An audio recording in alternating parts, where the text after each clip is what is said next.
I'm Guy, and this is the debut episode of American Greatness, where we hope to get the Republicans, the House, and the Senate in the midterms, and hopefully J.D. Vance in office in 2028. Not to just continue Donald Trump's work, but also to hopefully get somebody in the White House after Donald Trump that will recognize Alberta as an independent country.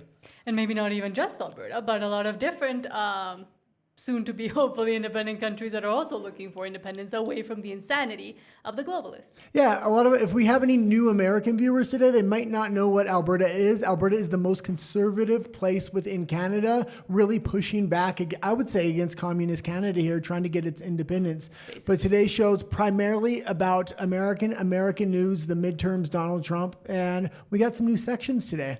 Yes, but before we start, thank you so much for joining us today. If you haven't yet, please don't forget to subscribe because, again, it is what helps us out the most. Also, we try to read most, if not all, of your comments live after each segment, which are new today.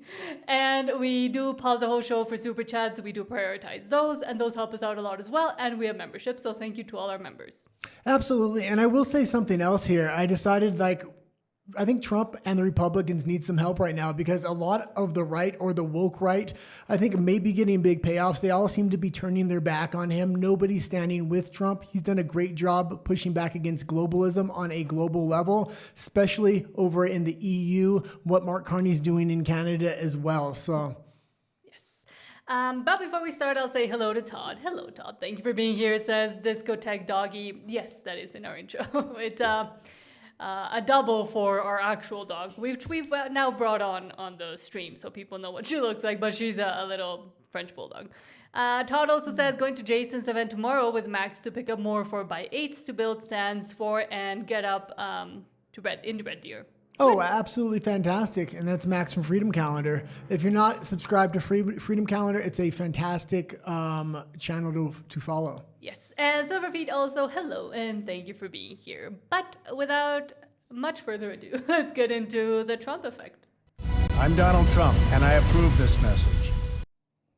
And yes, that is one of our first segments. And let's start with this from Glenn Beck and Liz Wheeler saying, quote, Glenn Beck saying Donald Trump is changing the new world order entirely and it won't be fully understood for probably another 5 to 10 years. And I think that is part of the reason why he continues to get so much hate, essentially. Oh, absolutely. And the first section will be kind of all about Trump, maybe shining a little bit different light on him. He gets getting a lot of bad press lately just because the midterms are coming up. A lot of money is getting pumped in to kind of take him out of the White House, I think. Explain to me what you mean when you say that these are indications that President Trump is resetting the world order and the implication of that. Donald Trump is changing the new world order entirely, and it won't be fully understood for probably another 5 to 10 years. That on top of he says it's over $20 trillion of investment. Let's just say it's $10 trillion. $10 trillion in building new factories here at home. So we are making things again with AI, with the rebuilding of factories, with the dominance of energy and oil. I'm sorry, gang, but the world doesn't work without real energy, without gas, LP, and oil. With controlling the choke points, getting out of the Middle East, hopefully, if this works, he's completely redesigned the entire world. He has made a bigger impact than any other president, maybe since Lincoln. And you can stop it right there just for a second, and we're going to continue on with the clip, but Glenn Beck has fantastic analysis here throughout the entire clip. What Trump is doing is pushing back on every front, and the globalists are in full-on retreat. It's not always obvious what Trump is doing in Iran or here or there with some of these things, but if I can't figure it out, I'm sure the globalists can't figure out, and it really has them on their back foot. One of the most impactful presidents of all time, if it works. That jury is still out. But if it works, he changes the entire course of the world. Everything that he has done is 100% America first. The problem is nobody in the media will explain it. Everybody wants to look at everything he does as a one-off. And you know what? If I hadn't been traveling with him during the election, I don't know if I would have seen it as quickly as I did. This guy has been thinking this through forever.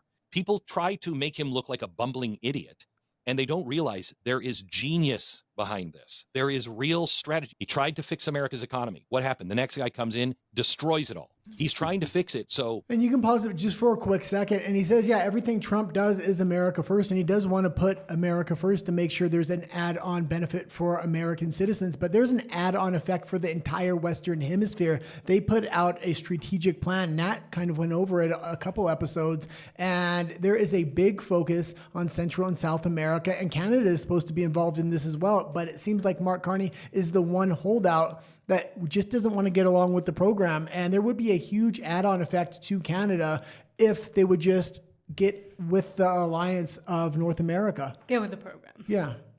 by fixing the bigger problems, the structural problems that start overseas with the WEF and all of our trade agreements and tariffs and everything else, by fixing those, he believes I can fix the economy long term. If you can get there, we save the world, not just the nation. We save the world. Why do you think that people don't see the strategy? They've fallen into the trap. The enemy is Donald Trump. The enemy is the pedophile government, whatever the enemy is. And if you just say that's the enemy, you can get all of these people who believe all these different things to stand together. And it's imperative that for those of us who actually believe in the country, we don't engage in the grievance. We engage instead on, we hold these truths to be self-evident. This is what we need to fix and rebuild, not what we're going to destroy, what we're going to rebuild.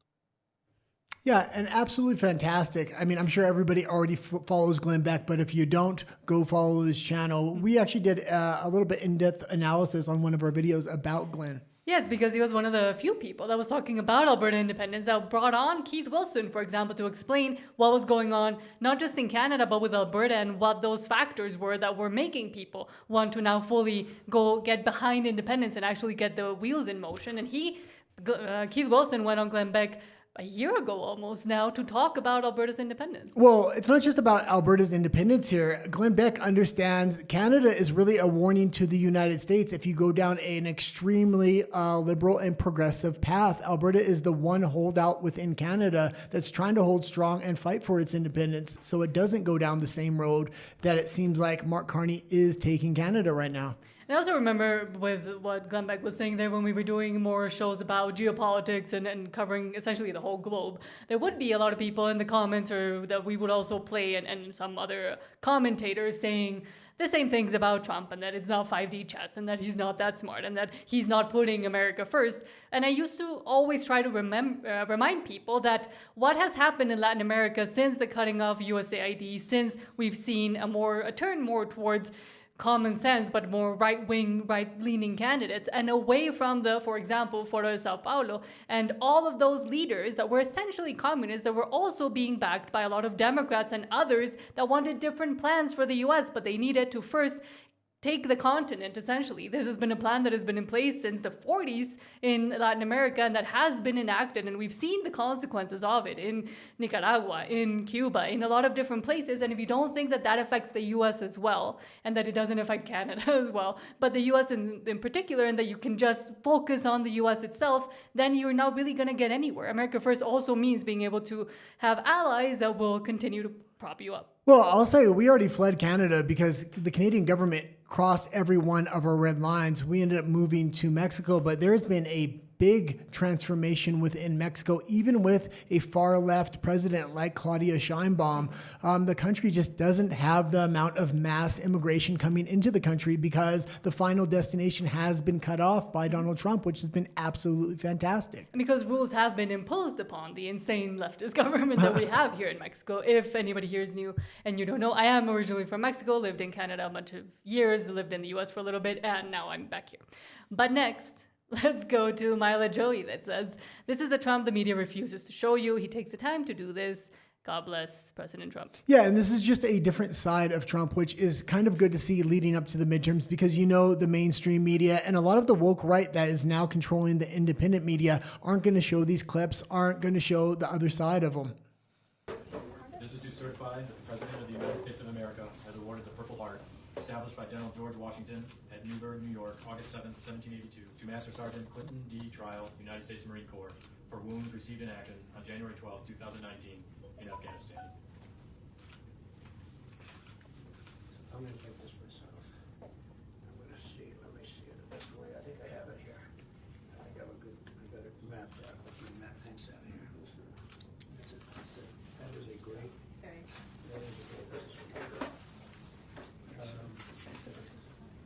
Okay, and you can leave it there. And what I will say here is for decades, he has been a huge supporter of the military. Long before he was president, he was financing a lot of different services for veterans when parades went down and they weren't able to find financing. He would personally put up hundreds of thousands of dollars, as well as call other people that he knew that could put up money to make Veterans Days parades when the cities couldn't afford them.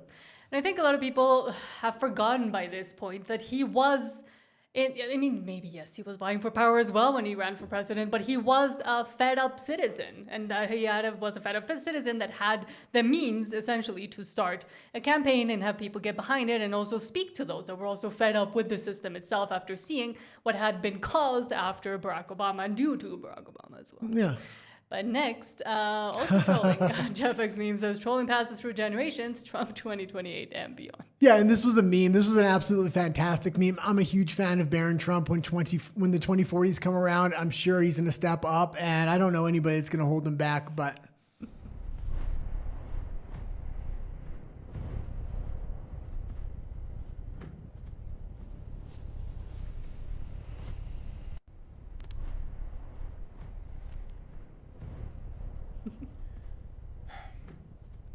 Okay, and you can leave it there. And this is the thing with the left. They think they're just going to wait Trump out for the next 2 years. You know this is Mark Carney's strategy in Canada. He thinks if he can just wait Trump out, the Democrats are going to go back to business as usual. And that's why we need somebody to follow up Trump in 2028. The most populist candidate is J.D. Vance there. And hopefully we can continue that momentum all the way until somebody like Barron Trump gets into office. But the Trump family in general is going to have a lot of influence over politics going forward. I was doing calculations the other day, and if there is a continuance, let's just say, of a J.D. Vance, and then maybe, who knows, a Marco Rubio, somebody else steps up and is president for another 8 years, well, then by that time, the 50th president could actually be Barron Trump. He'd be pretty young, but, it's not out of the realm of possibility. Well, JD's not that old either. That's the thing. No. But next, Lenka White says, quote, Trump says migrants are ending the UK and invading Europe. They're invading Europe. They're invading Europe. It's a total invasion. And the UK is a prime suspect, not just the UK, but the lens usually ends up pointing to the city of London. Yeah, and we all seen what happened in Spain. Trump has been calling out for a long time for the EU, for Canada to strengthen their borders, to really get behind their citizens rather than trying to have mass immigration solve their GDP problem, which just causes more problems in the long run for the countries and for the actual citizens of these countries. But it seems like the leaders don't want to take the example Donald Trump is putting forth here. Except some of the new incoming leaders in the rest of Latin America who have actually put into place very similar policies, even because if you think that illegal immigration is only going up to the US, yes, but some do stay in the countries that are along the way, and they have now also been started to be pushed out and returned back to their countries of origin by the new leaders that are incoming in Latin America. Well, Latin America is a little bit more, I would say, a bit more special because they can follow the lead. There's a lot of citizens voting in right-wing parties and things like this. They are tightening up immigration, but the EU is doing the exact opposite. They're giving the sovereignty of their countries away to an unelected body of the EU that was supposed to be an economic alliance. Now they're taking control of the immigration policies and other policies. Mm-hmm. Well, let's watch. Did you discuss it with him? I did, briefly. He's going to have to mention it because it's killing your country. Mr. President. Killing you. He won't talk to you. He's killing your country. He won't talk to you. And not him. We'll have to see. I know Starmer did very little about it. And they're coming from all over the world. They're coming from Africa. They're coming from South America. They're coming from different parts of Asia. And they're invading Europe. They're invading Europe. It's an invasion. And the UK is a prime suspect. Well, and you can leave it there. And it's good to see him not only lead by example with the United States, and he got a lot of backlash with his hard immigration policies. But now it's very obvious there's not all these illegals coming across the border, but he's also needing to call out these other countries because they won't lead by example. And the citizens of these other countries, like Canada, like the UK, like the EU, never got a vote on this because if the citizens would have had a say, it would have never happened in the first place. Exactly. But now let's go to your comments and then we'll head into the next segment, which is MAGA. Todd says, no, Max Bernier guy. Oh, cool. Oh, Max Bernier, fantastic. And also says Jason is doing events with Max Bernier. I realized he was, but I just figured it was going to be Max from Freedom Calendar doing the video work and stuff like that. Maybe there'll be two Maxes there. Yeah. And continues, pretty sure the Jason Levine show is dragging Maxime Bernier around as a speaker on the Quebec referendum. Oh, fantastic. Yeah, and I seen he was going to go around with him. And Kusher says it's amazing how they label him the PDF file government, but he's the one that exposed it. People need to realize evil projects what they do.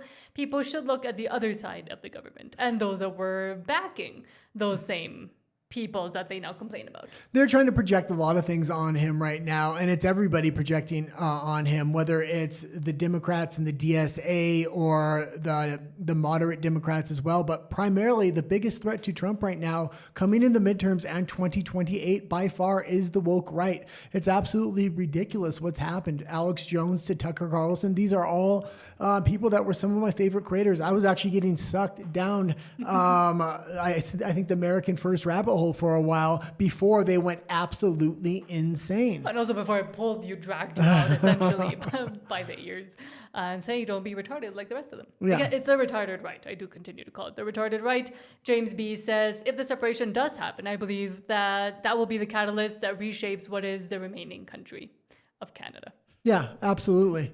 And I'll say it's very important to not try to push away from the United States or Donald Trump or Orange Mad Bad like the rest of Canada is doing, and the conservatives in Canada as well. They seem to have their elbows up just as high as the liberals. I have no shame in doing a podcast trying to help out Donald Trump get over the midterms and hopefully JD Vance in 2028. I think Alberta and the United States would be fantastic allies in the long run with zero tariff trade. And also because, I mean, at least myself, I'm Mexican, but we also live in Mexico. There are a lot of those tangential issues that also will continue to affect Mexico. And right now, because there is that hold essentially from the US saying, hey, you guys behave down there, well, things are going slightly better, but we're still, for example, bringing in censorship bills, but now the US is looking at it in Mexico as well. So it is kind of a deterrent to insane lefty governments from going too far, at least within our own continent. Again, after that national security strategy was released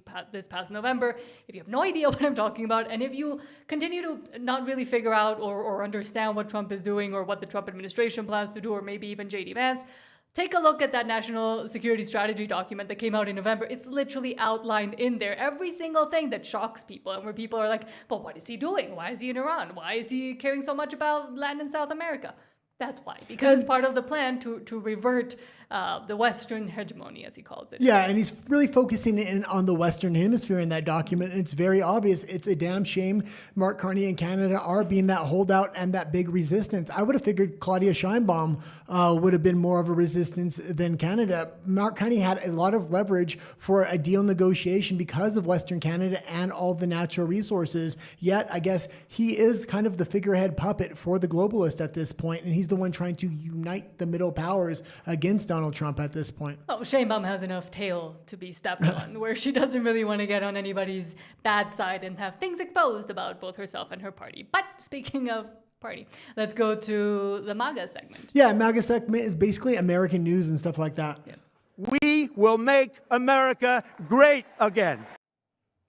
Let's start with this, which I think was a response to something. And the chapter markers are a lot shorter now. Yeah, because it's quotes, yeah. So they're a lot shorter. Erica the Red says, quote, for the first time in recorded history, a civilization has decided that the most enlightened virtue is to surrender its culture, heritage, women, and children without putting up any defense.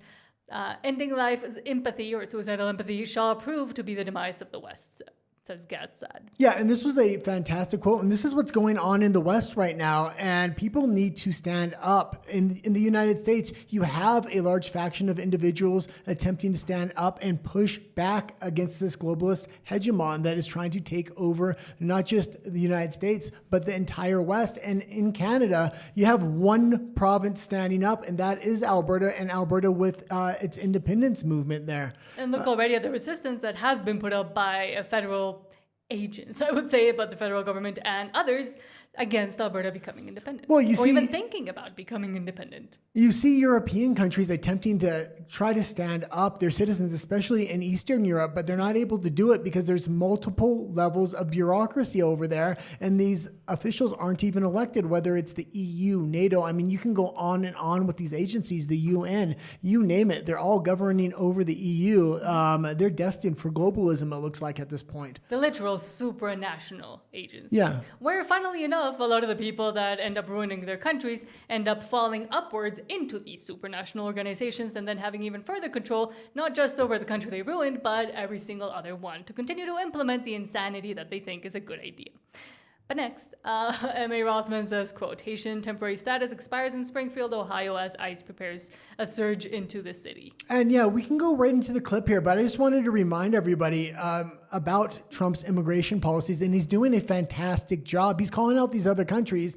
The citizens of these other countries are calling out their governments to take similar action, but they just won't do it. They said, oh, we can't. We've already passed legislation that allows these immigrants to stay here and get more benefits than the citizens of these countries themselves. Some of Trump's greatest policies are what he's done to the border. It's completely shut down now, but another program that a lot of people don't know about is the remigration program. If a illegal immigrant goes to any airport within the United States, they'll receive $2,500 plus an airline ticket back to their home country or any country that will take them. Over 1.5 million people have self-deported on that program. But then there's the third leg, which is forceful deportations, which I think isn't quite as successful as we wanted it to be, but the program that is successful about self-deporting and going to the airport, I think one program kind of helps the other and said, well, maybe I should self-deport and actually get the cash rather than wait for them to come get me. And have the opportunity, if you self-deport, to re-enter the country in a legal means. But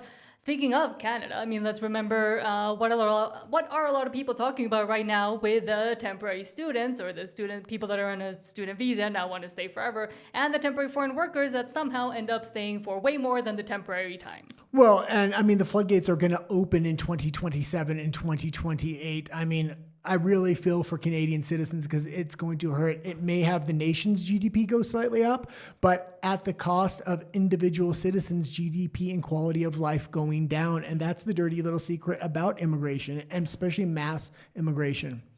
Hundreds of thousands of migrants, including several thousand here locally, are questioning what comes next in their legal U.S. status. The temporary protected status expired on Monday, and it affected the Haitian community here in Springfield. 2 News reporter Avery Feldman is live up in Clark County this morning, breaking down what we know so far. Avery. Caleb, Kelly, around 12,000 Haitian migrants here in Springfield lost their work authorization last week, and now with TPS's expiration yesterday, they may be at risk of removal. Right now, the judge that initially ruled against the government's motion to effectively end TPS for Haitians back in February has the case again in front of her, though experts say she does not. And pause it for a quick second, and you can see he's doing everything absolutely legally. And there has been a case here or there that somebody got deported or swept up with ICE or something like that. But those individuals were either brought back or they had their legal means fully seen out in court. And I will also say there isn't an obligation, either moral, legal, or of any kind, of any country to take in anybody else, and of anybody to be able to allow to stay within a country if the country decides to remove them or to change their status or to change the fact that they were allowed once in and now maybe have to leave. It's not a human right to just enter any country you want. You're there as a guest, and especially if you're there without permission to enter the country initially. And it's just sickening how the mainstream media, and this is just one example, this isn't even a major network here, how they report on immigration. This happens in Canada, in the EU, in the United States as well. The citizens have a completely different point of view on this thing, and it's just pure gaslighting. A Supreme Court ruling late last month allowed the Trump administration to proceed with plans to end TPS, which impacts over 300,000 Haitians in the U.S. The Department of Homeland Security sent us a written response as to what comes next, reading in part, quote, ICE enforces the law as written. What makes someone a target for immigration enforcement is whether or not they are illegally in the U.S. Full stop, end quote. The Department of Homeland Security also tells us anyone who does not self-deport will not be able to return, but the Haitian Support Center says there is no way of knowing who could be detained, even if someone has a pending asylum case. at the end of the day, no one knows exactly what's going to happen, like the 27th, whether there's going to be like another extension, because we're talking about like the law, all these things, they are like so stretchy.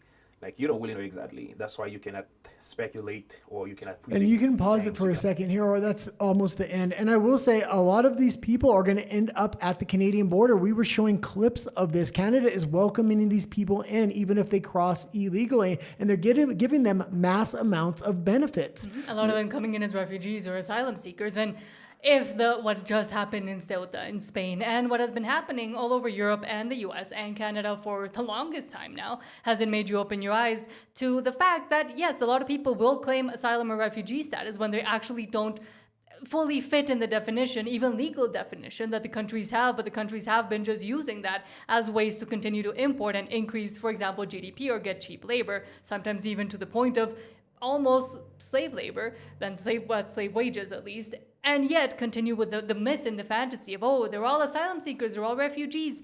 No, and also asylum seeking or refugee status just for economic reasons shouldn't be enough, I think, at this point, because we've seen the effects of it. And this is absolutely huge what Trump has been able to do against illegal immigration. We have to remember this was not just something that liberals wanted. Originally, it came in from conservatives, big business conservatives. The donor class wanted cheap workers. And for Trump to do this and manage to actually pull it off is absolutely fantastic. If you get a Democrat back in office, the taps are going to be opened up on USAID and the borders, and they're going to want to make up for lost time. And again, it's not like we haven't seen this happen already. It happened when Biden came in literally almost 2 or 3 days after he went into office. He opened the border wide open and now still continuing to deal with the consequences. And again, not just in America, also here in Mexico, when we had those surges of migrants coming through the country, some of them staying, some of them forming gangs or restarting their gangs that they already had. Well, now that the border is actually shut down, what we're seeing is a lot of people being stuck in Mexico. And what are the Mexicans' reaction to this? They're having mass protests along the border. They do not like mass immigration in Mexico just as much as the Americans don't like it within their own country. And a lot of citizens don't like it in their countries either, like the EU, but it's a hate crime to even say something over there at this point. Exactly. But next, back to Glenn Beck, says, quote, Anthropic's Project Panama should disturb everyone. Anthropic is secretly buying up rare books, slicing their spines, scanning them, and shredding the originals, and it's court-sanctioned. Should we just go to the video? Yeah, we can just go to the video. And this is a bit scary because they're starting to digitalize all these old books. And what happens when these old books cease to exist? And they say, oh, well, we have them on a digital copy. We already see what happens to movies on Netflix. We see what happens to books as well. You have the right government in there. They want to censor certain things and they want to change things in the digital copies of these. Yes. Books are very important. And the fact that Silicon Valley is destroying them. I'm a huge proponent of physical media because exactly, you never know what or who can come in and change things. If you try to watch Peter Pan, for example, on Disney Plus nowadays, there are sections missing. They won't tell you that they're missing, but they were removed for sensitivity, the current sensitivities that weren't there when the movie was originally made. But it completely changes everything about a work of either art or nonfiction also, that you don't know what's been changed and what hasn't been. Well, and we see what's happening in academia. They're completely trying to rewrite history at this point. Yeah, literally. Look at the Smithsonian Museum, for example.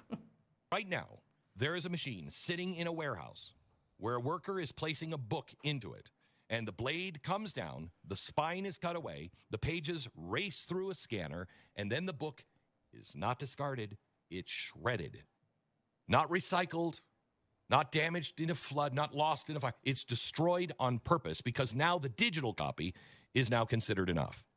Now imagine this is happening again and again and again, not 100 times, not 1,000 times, millions of times. They want every book on planet Earth to be ingested into the machine. Now that on in and of itself is fine. That's a fine goal, okay? Not shredded. Now, Anthropic is one of the largest artificial intelligence companies in the world, and they have launched a project called Project Panama. And its goal is simple and ruthless.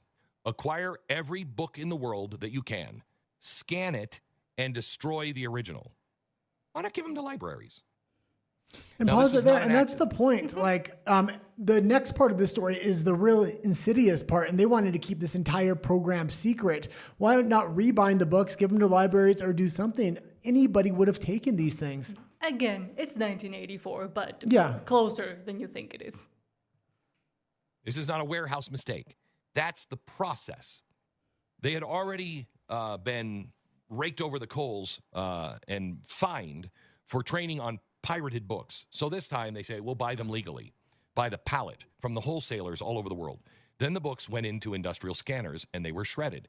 Now, here's the problem. If you want to do this to new books, fine. You know, there's millions in copies of this book, fine. But Anthropic knew exactly how you would feel about this. So they issued a private, confidential, internal memo and told the employees to keep this whole operation secret. Quote, we don't want it to be known what we're working on right now, okay? Okay, So, and you can leave it these there. ran- And I highly recommend going to watch the rest of this. Glenn Beck has been doing a ton of fantastic reports lately, but there's already a lot of backlash against data centers, AI, and other things. Something like this comes out, this just adds fuel to the fire. And especially if they're destroying the source, because again, I mean, that gives them, if there was very few copies, well then it gives them the ability to change anything they want and just say, but that's the way it was. People forget and pretty quickly, you'll notice. Well, and even if there are still some books in existence, but they're far fewer, and the main way of distribution is going to be digital, you now own the primary source of knowledge and things like this. You can rewrite it. Exactly. You can rewrite knowledge, 1984. But lastly, the White House says, silence your cell phones, sit back, welcome to the golden age. And this was something the White House put out. I thought it was fantastic. So we come to this place for MAGA. To fight, fight, fight, and win, win, win. Because we need that, all of us. The indescribable feeling we get when we hear the national anthem. And stand together, stronger than ever before. Under this administration, we're going somewhere we've never been. We aren't just watching history, we're making it. Rebuilding our country better than ever. A country where we don't do heartbreak, we do victory. An America that is safer, more secure, more prosperous. And any setbacks that stand in our way simply makes the comeback that much sweeter. Welcome to the golden age. And you can kind of leave it there, but what this was reminding me of, because I've been watching a lot of news about the split of the Conservatives in Canada, and they've just given over patriotism to the Liberals. Well, the Liberals are literally trying to say, be patriotic, put your elbows up, and let's destroy the history of the country. We are nothing more than colonizers. We live for the future, not for the past. The Conservatives in Canada would have a real opportunity here if they would kind of embrace patriotism and lean into the history of Canada instead of this communist future Mark Carney is trying to build there. And that's exactly what Donald Trump is doing. He's leaning into the roots of what America was and to make America great again. Other countries in the EU are going the completely opposite direction. I think this was the globalist strategy. Make people ashamed of the countries they come from. But now let's go back to your comments. Todd says, yeah, they are at Westerner Park Frontier Room tomorrow at 7 p.m. I'm guessing Red Deer, 1 hour from Todd. Oh, fantastic. Thank you for the information as well. And Anya Zinsky, hello and thank you for being here. Says, happy Tuesday, Nat and Guy, and all in chat. Yeah. Hello, and thank you for being here. And again, doing this new show on Tuesdays for now, yeah. I believe. And thanks for everybody that is tuning in from Alberta. I know we typically cover all Alberta news every other day of the week. Is still going to be focused on that. But we need somebody after Donald Trump in case the binding referendum takes longer than expected, or on the timeline Danielle Smith is pitching to us right now. A J.D. Vance is somebody I think that would recognize Alberta as a free and independent country. But in order to get J.D. Vance in there, the midterms are going to be crucially important to the Republicans as well. Stephen Jensen, hello, thank you for being here. Says late again. Damn, that's okay. Don't worry about it. Todd says Stephen slept in again. LOL. How do you say? Don't worry about it. Yeah, but like, don't expose him. Expose him. That's the word. I was gonna say it in Spanish. Todd says TDS. Together we can find a cure. Like that video that he put out, and also incensed every single insane TDS person out there. Yeah, absolutely. Todd says Homer's hometown, Bart. Homer's going to run the SMR there. I'm talking about Ohio, Springfield. Yeah. James B says, many people in the past tried desperately to rule the world, and how did that end up for them? The people will not allow that to happen, period. And yet they continue to try. Well, they're going to try, and if they can wait right now, their entire plan of the globalists, because they're in complete retreat, is to wait Donald Trump out. If they can manage to get a Democrat in there by dividing the vote on the Republican side, and getting maybe a Gavin Newsom or somebody else in there, a Bernie Sanders, it's going to be business as usual. And they're going to try to build their communist utopia again. And they're going to try to really push harder and make up for all the time they lost. Mm-hmm. Maisel Toad, hello, says, hey, I just got here. Is it Trump Tuesday? That would have been a better name. Thank you. I guess so, yes, for now at least. Primors 007 says, yes, Nat, you have the right idea. Thank you. Says history is written by the winners or by those that get a hold of and can control the information that goes out to the rest of the public. And again, not just history is written by the winners, but it's also rewritten by those that are able to access the power and to garner the power necessary to change it themselves. We saw it happening in the US. We saw how they literally rewrote history regarding what happened with the Islamic Empire and the Ottoman Empire and what happened with the slavery itself and the things that were being taught and are still in some states being taught to children in the US. All of that is still going on, and not just in the US, but in Canada as well.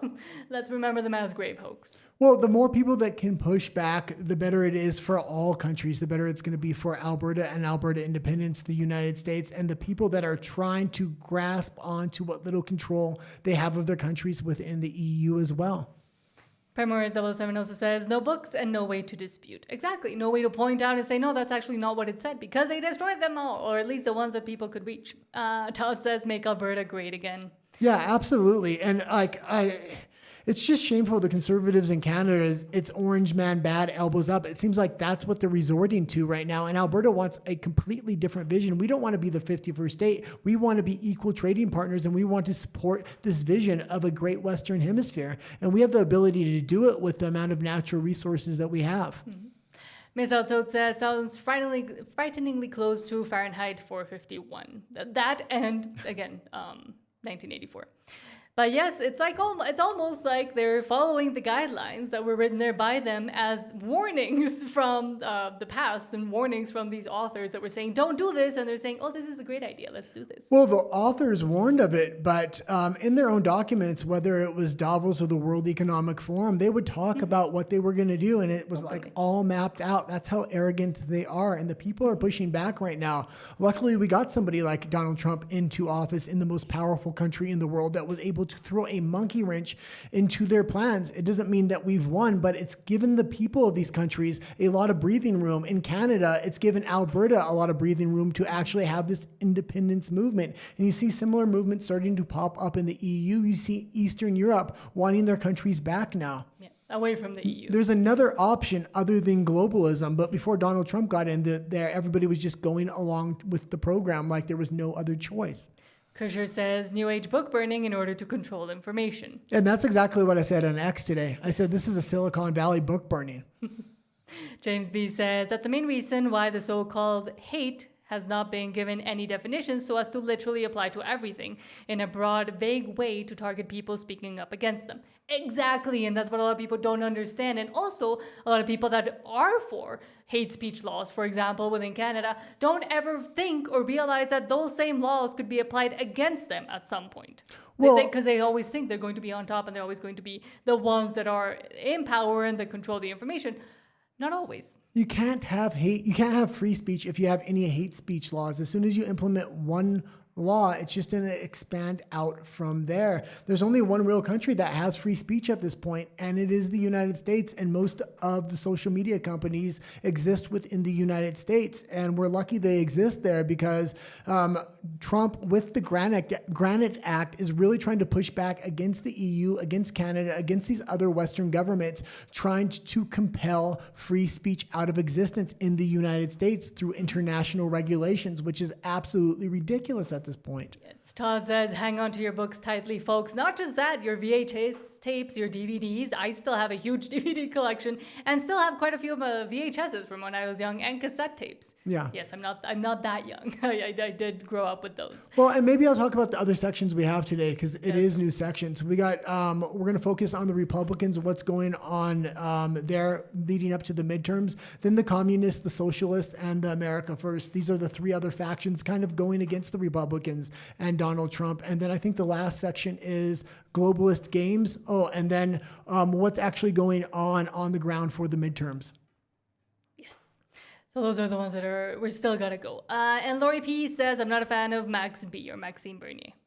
Yeah, a lot of people aren't, but putting him in the mix is a good thing. I really wish he would have been on the debate stage on the national debates with Poilievre, with Mark Carney and things like that. They do not want him on the debate stage because he will bring up subject matters that are the third rail. He might even ask what a woman is to Mark Carney. God forbid Poilievre ask that to him in Parliament.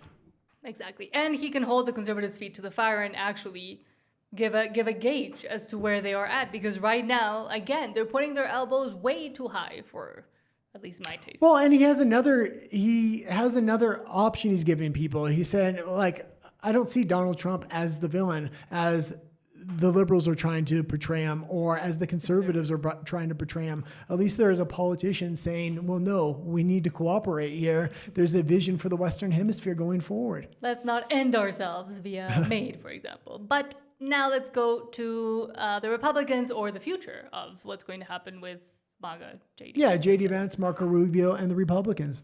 I am your voice.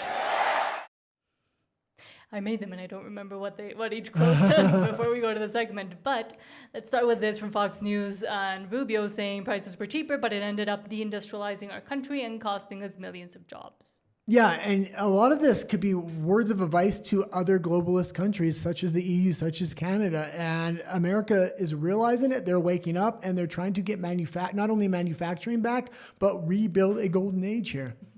We started saying things like, we don't care where things are made, let it be made in another country as long as it's cheaper prices for America. And it ended up deindustrializing our country and costing us millions of jobs. So what you see President Trump doing now is rebalancing those things on the economy using tariffs, on geopolitics using our presence in the world, especially in the Western Hemisphere, our own area, neighborhood that we live in. And then, of course, there are legacy threats, like the Iranian threat of a nuclear program, which can never happen. The president's been very clear about that. So you have all the old threats plus the emerging new ones, and they're all happening at the same time, and they're happening faster than they ever have before.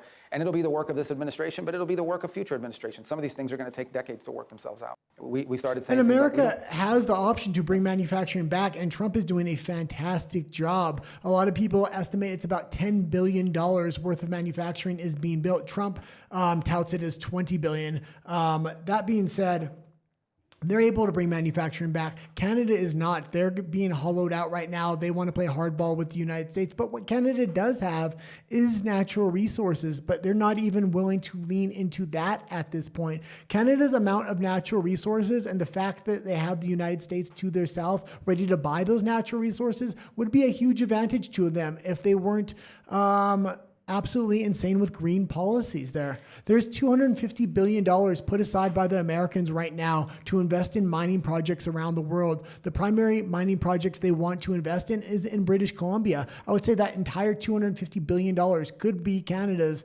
if they would just start to deregulate. And again, as you mentioned, not yet. They don't want to use those natural resources yet. And while this would make the most sense and help the most people, at least in my opinion, if they did go with continuing to trade and continuing to allow the U.S., if the Canada itself is not going to make up the industries and fully fund the industries that could actually take advantage of those natural resources, at least letting someone that can use them, and that gives you back some of it at least, or most of it. Well, again, if Canada was to cooperate with natural resources here, they would benefit financially, but there's a larger strategy to increase the size of the pie. There's huge add-on effects for Canada with this Western Hemispheric strategy of the United States, and to have the golden age for the Western Hemisphere. But next. And if Canada doesn't want to do it, as soon as Alberta gets its independence, Alberta is going to do it because they have oil, natural gas, and the Rocky Mountains run right through Alberta. And it'll be a very painful mirror for the rest of Canada to see what happens when you actually do increase your, and take care of and care about your own production and being able to sustain yourself. But next, sorry. Constitution X says, quote, Elon Musk goes all in for Trump. They're not angry at each other anymore. No, they're not even. They've been back and forth for a while. They're not only not angry at each other, he's going to be doing a lot of financing for the midterms, and they needed this. This is the first time the Republicans are going to have a massive financial advantage. Now, if you look at Elon Musk donating a lot of money. There's his equal on the Democratic side, who is George Soros. Biden's administration, before they left office, funneled hundreds of millions of dollars to George Soros for this exact purpose, for him to refunnel it in these midterms right here. The difference is the Republicans not only have Elon Musk, they also have the Republican the GOP, the Republican Party, as well as Trump and other big names that are able to raise money, like RFK, like Marco Rubio, like JD Vance. So the coffers are full for the Republicans, and they haven't even begun to spend them yet. What's George Soros' idiot kid's name? Oh, God, yeah, I don't know, but he's now the new one. Yeah, he's always in Canada, and he's best friends with Carney there. I do know it, I just forgot. Elon Musk is reviving his America PAC with plans to invest heavily in Republican voter turnout efforts ahead of the midterms. Correspondent Mark Meredith takes a look at the numbers tonight. Good evening, Mark. Hey, Brett, good to see you. Elon Musk, the world's richest man and the controversial figure who led the Doge cost-cutting effort, is back in the political arena. Fox is told he's ready to spend big to boost Republicans, and that's a big change from a year ago. Remember when he said he was considering funding a third party? Musk is relaunching his super PAC, which spent more than $260 million last cycle to help President Trump get elected. His donations in 2024 made him the largest political donor in U.S. history. Republicans are feeling excited with their financial advantage. The RNC has $128 million in the bank, while the DNC remains $2 million in debt.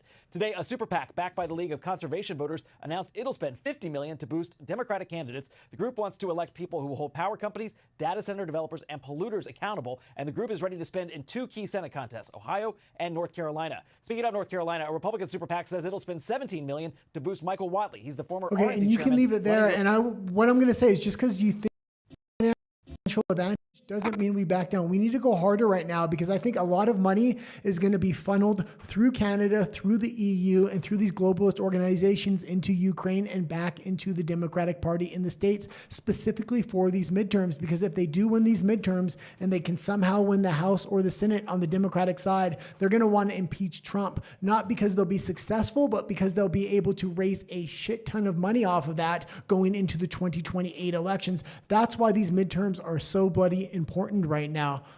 Oh, Alexander Soros. That's the name. Yeah. But next, the Democrats are still going insane.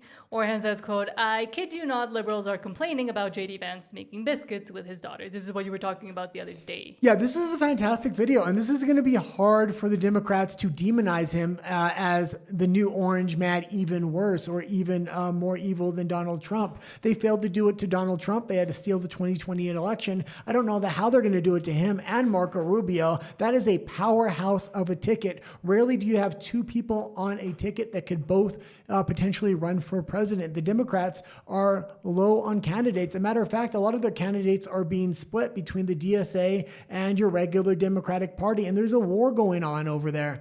There's a bit of a war going on the Republican side too, because of the America First that's popping up and Tucker Carlson. Today, we are going to learn to make biscuits, because I feel like biscuit making is a lost art. And I think that every American family should have a biscuit on their table during Christmas dinner. Mirabelle here is going to help me. She is always my sous chef. We're going to start with 2 cups of flour, Mira. My great-grandmother, Mama Blanton, taught me the trick to a good biscuit is frozen butter.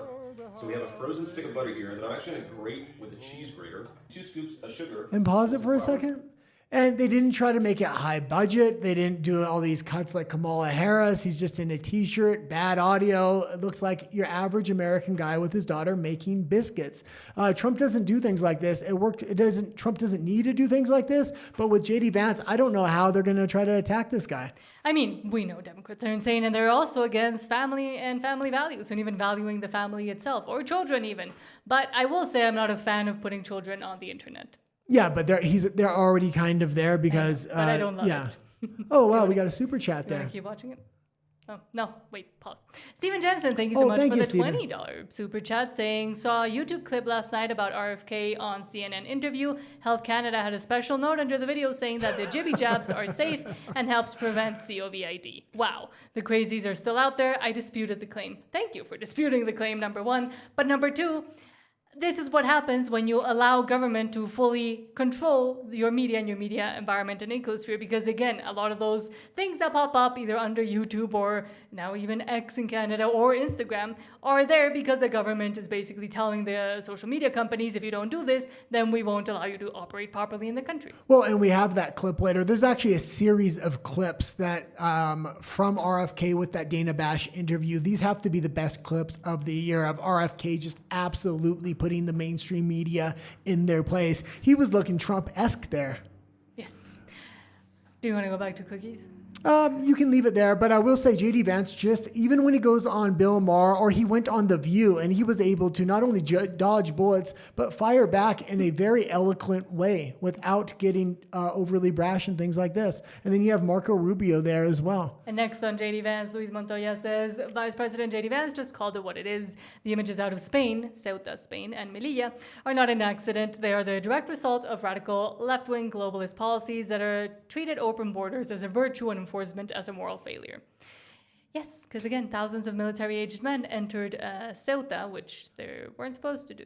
Well, and we really want to pay attention to what J.D. Vance and Marco Rubio are saying, because hopefully this is going to be the next administration. So we want to know their general policies. Are they going to continue to push back on all the exact same things Trump is? And it looks like they are. And they're not only going to do it, they are going to really sell it to the general public that I think a lot of countries aren't going to be able to brush it off as, oh, it's just crazy Trump saying that. We don't have to listen to him. We're over in the EU. All over the West. And it's kind of crazy, is this idea that the way to generate prosperity is to bring in millions and millions of unvetted people and drop them into your neighborhoods, and we simply reject that idea. So to everybody in the UK who rejects that idea, I'd encourage them to just keep on going. It's okay to want to defend your culture. It's okay to want to live in a safe neighborhood. It's okay to want your job to go to yourself and your neighbors and not to a stranger who you don't even know. It is reasonable for the people in Western societies to want to control who comes into their country and who doesn't. A lot of people, frankly, a lot of people in the media have tried to persuade all of those people that it's somehow racist to want to protect your borders, even though very often the very people who are most affected by low-wage immigration are lower-income Black and Hispanic Americans right here in the United States of America, and I guarantee that's true in the UK. So we believe in making America great again. You can't do that unless you protect your borders. I'd encourage our friends in the UK to follow the same path. Thank you.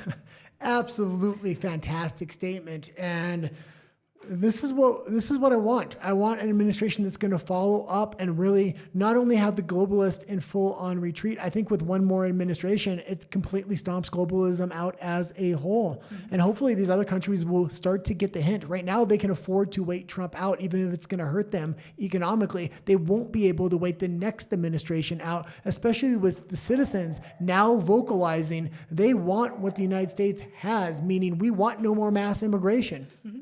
And I think, in a way, not that it's a good thing that what happened to Ceuta in Spain, but in a way it has allowed more and more people within Spain and commentators, but also independent journalists, a bunch of different people to actually stand up and speak out. There's a lot of them are missing than that haven't been saying anything. But they have realized that it is basically up to them, and that the socialist government of Pedro Sanchez, who right now is a prime minister president there in Spain, is the spearhead of a lot of the efforts that are ongoing from the EU and von der Leyen, the witch Ursula von der Leyen, and everybody else that does want to continue to implement these kinds of policies and to allow this to continue to happen in their countries.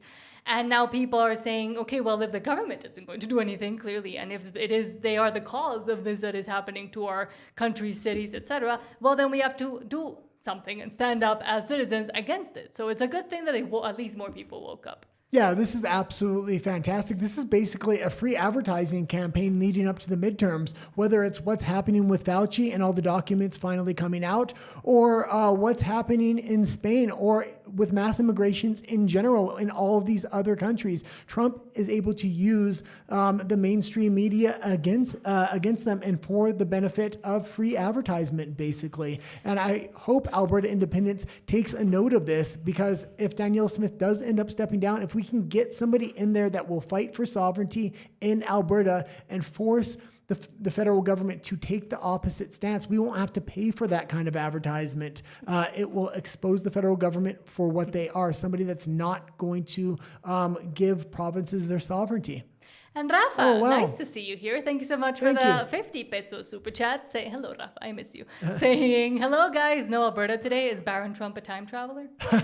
We're doing a more U.S. focused show, specifically focused on the midterms and what's going on there, but essentially news and things that are coming out on different sections, all the way from Trump to J.D. Vance and Rubio to MAGA and more U.S.-centered news, but also the DSA and the insanity that's going on with the retarded right, etc., etc.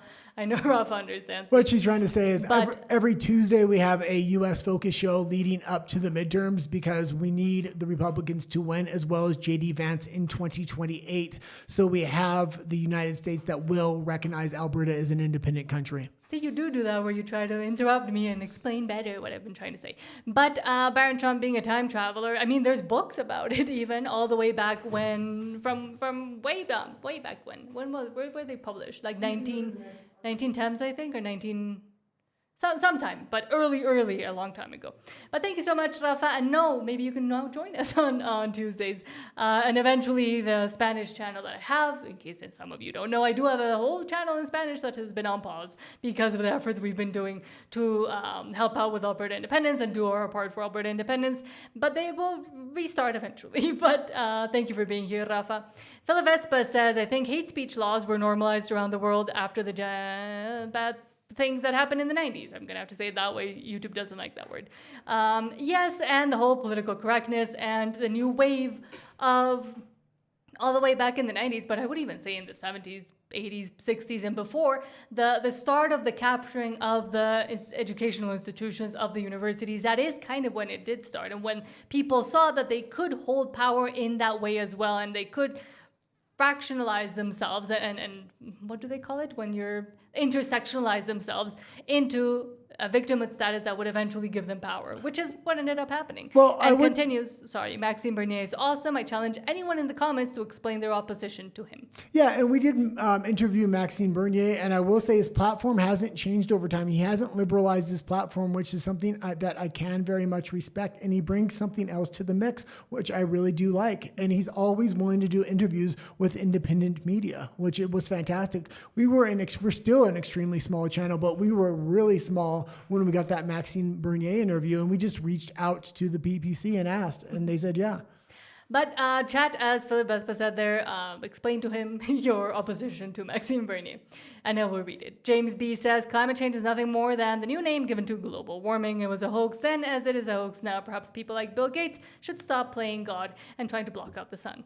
Yeah, absolutely. The entire new world economy was supposed to be on this entire green hoax. It was a way to create an industry out of taxes, out of nothing, basically an economist's dream type of industry. What a real country is built on is farmers and manufacturing and the blue collar workers. And Canada doesn't seem to understand this. The United States is attempting to get their manufacturing back before it's too late. And yet there's insane people on the other side, on the DSA, saying that they want to destroy the middle class. Yeah. Because they think that they'll end up at the top. Well, no, they won't. Casey Willis says climate derangement is political manipulation disorder. It's worse than TDS. Yeah, and absolutely. because it affects even more people, I would even say, and it's been affecting them for even longer. Again, the whole claim that the world was going to be overpopulated that became famous in the 70s and 80s and when Kissinger was around and was trying to also do his policies and plans to stop the third world from reproducing more, and why now we have a populational collapse all over the world. That's been going on for even longer. And again, it goes in hand in hand with the climate derangement as well. It's part of it. We can go into the next section if you want there. I have 3 more comments. Okay. Primars 007 says, haha, Nat said doo-doo. Sorry, I know. I didn't realize I did. James B says, no book for you to reference from because the giant machines shredded it. Yeah. And now it's digital, and who knows if it's accurate or not. Primars 007 says, the U.S. just needs to annex Canada, or at least Alberta, let the rest burn. Well, no, Alberta becomes independent, and then the U.S. annexes the rest of the broken down shell that Canada will be. Okay, let's go into the next section if we can. Primars 007 says, and you said it again when you read my comment. Speaking of mental retardation, let's go and see what's happening with the DSA, the Socialists, the Communists, and America First, because again, they've horseshoed into essentially the same thing by now. 9 most terrifying words in the English language are, I'm from the government and I'm here to help. Well, and I wouldn't say they're the same thing. They're all distinctively different. A couple of these factions may end up uniting to create a third party to try to, I think, fracture votes or split votes off of the Republicans eventually. Yes, that's kind of what I wanted to say, but it was too long. Let's start with this from Bill Maher, who apparently has seen the light, at least in certain topics. Nancy Mace says Bill Maher read the DSA platform to a Los Angeles studio audience, and they gasped out loud, shocked by their own party's platform. Because most of them probably haven't even read it.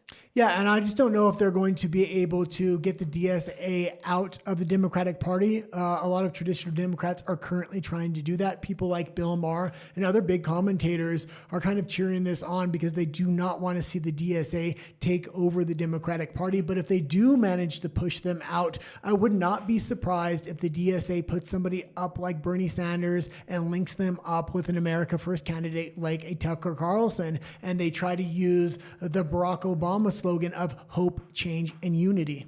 You keep saying Bernie, I keep saying he's the crypt keeper at this point. So I think they probably will try maybe someone like an AOC or even a Newsom if they can get him behind it, but we'll see.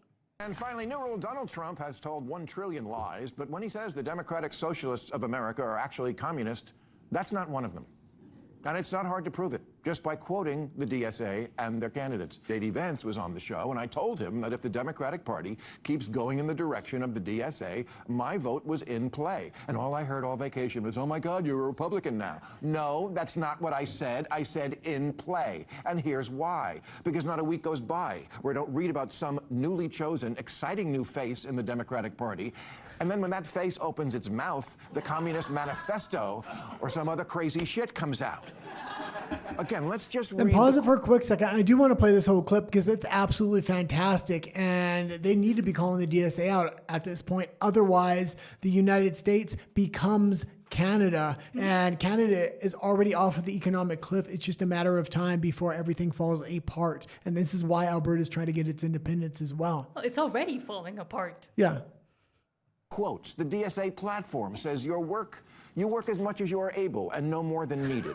If that was any closer to Karl Marx's dictum, from each according to his abilities to each according to his needs, they'd be sued for plagiarism. New York Mayor Mamdani once tweeted Karl Marx's words exactly.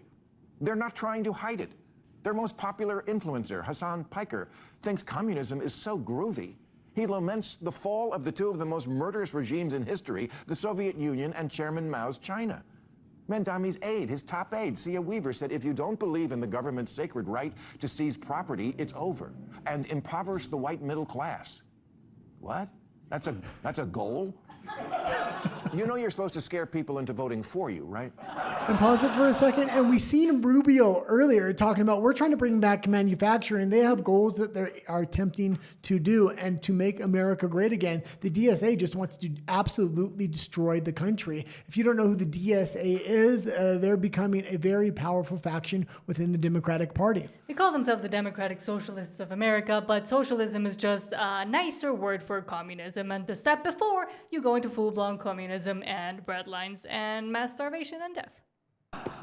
One of the new soon-to-be Democratic Congresspeople, Darlisia Chevalier, supports seizing all properties from landlords and said seize the means of production. Mamdani has said the end goal is seizing the means of production. I think they want to seize the means of production. Now, maybe you missed that in school or missed school altogether, but that's communism. Now the coalition within the DSA, called the Marxist Unity Group, is in ascendance, and I must take them at their word when their words include our commitment is to the long-term struggle for a fully liberated classless society, in a word, communism. What do they have to do? Tweet out, elect more communists? Okay, and you can leave it there, but I would say don't think you're safe if you live in a conservative place, because even Alberta has communist summer camp, which we report on. Absolutely ridiculous. And again, it's also been the lack of education and the specific education that has been given, especially to a lot of the younger generation, where they don't fully point out what happened in these communist examples and alleged utopias, and that ended up collapsing and turning into the Cubas and the Venezuelas that we talk about today, or even Mao Zedong's China that we talk about today. A lot of people are fully uninformed or misinformed about what the consequences are of actually following these types of ideology. It just sounds great on a button or a poster. Well, I don't necessarily think so. So a lot of people, some people may be asking, well, how are these Democratic Socialists getting elected in non-radical districts sometimes because they're soft-selling communism, and the way they're doing it is they're saying, we're not communist, we're socialist, and socialism is the fire department, it's the library, it's the police department. So they're soft-selling the non-politically engaged individuals into this. Mm-hmm. But I also saw a very worrying video about someone being asked what socialism meant and why it was good and why he supported it. And he, a very Gen Z guy, went on to say, oh, because I think that people getting together and you know, having parties and being around a community is a good thing. He was confusing socialism with socializing, which I know, I mean, that's a stretch, but there are people out there like that. And there are people that get enamored with these ideas, especially the young people, but also really old ones, like the old hippies and the ones that still think that this is a great idea and continue to push for it, that at the end, if they do end up voting, you end up voting in communism, then you end up having to leave it via bloodshed. Well, something else you have to realize here is if the Democrats do get in, they're going to push a lot of these socialist communist policies. And what does that do? That widens the door for Canada. Canada is really the testing ground of a lot of these policies. If we get a J.D. Vance in office in 2028, and even if we can push the DSA back within the midterms, it closes the door a little bit further. So it's a lot more unappealing for the citizens of Canada, and they will push back against Mark Carney and the NDP. The NDP is basically the DSA of Canada at this point. But funnily enough, even almost holding up a retarded mirror to the DSA is the other side, the retarded right. Marquet says this photo reveals something very strange about Tucker Carlson, him being one of the leaders of this insane movement. And this is the actual real danger for the Republicans, especially if they branch off and try to make a third party not in order to win, but in order to fractionalize the vote on the Republican side or for the 2028 campaign. Who's going to be the person they put up? It's definitely going to be Tucker Carlson. He's well-spoken and he does know how to pitch things. I used to be a big fan of him. I'm glad I woke up to him and I woke up to a lot of these characters. And it's not like they don't use truth. They'll use a kernel of truth, but they'll just suck you in and bring you in a direction, in a path that just is not true overall. And I would not be surprised if the Democrats manage to kick out the DSA members from their party, if the DSA unites with the America First wing here, because there is another strain of thought in the United States called MAGA communism. It's been around for a couple of years. Anytime they do interviews on it, I kind of watch it, and it has a lot of similarities to the America First party there. Sorry, I couldn't keep a straight face while you said that about the MAGA communism ideas. But let's watch.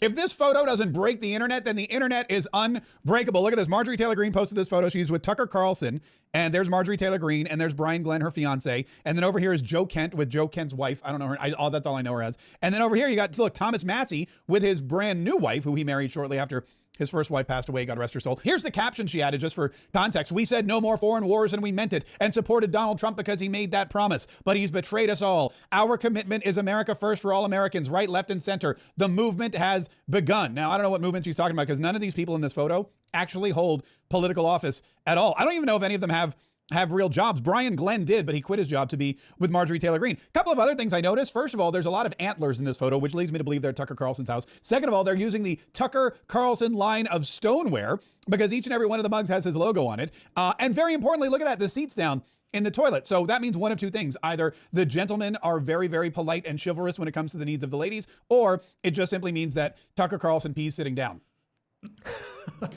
And I will say Wouldn't this. be surprised. It's very important to kind of know who is on the woke right, because if you're not very politically engaged, you won't know a lot of these characters are on the woke right and what they're actually pitching. And you might just catch videos where they sound sane, because on certain issues, they do use kernels of truth and they do sound sane. But if you watch their entire body of work, there's a reason they're called the woke right. And you have to also realize what is their ultimate goal here? And their ultimate goal is looking towards the 2028 election. I think they're going to use the message of unity, hope, and change. And I really think they're going to try to unite with the other side, being the DSA.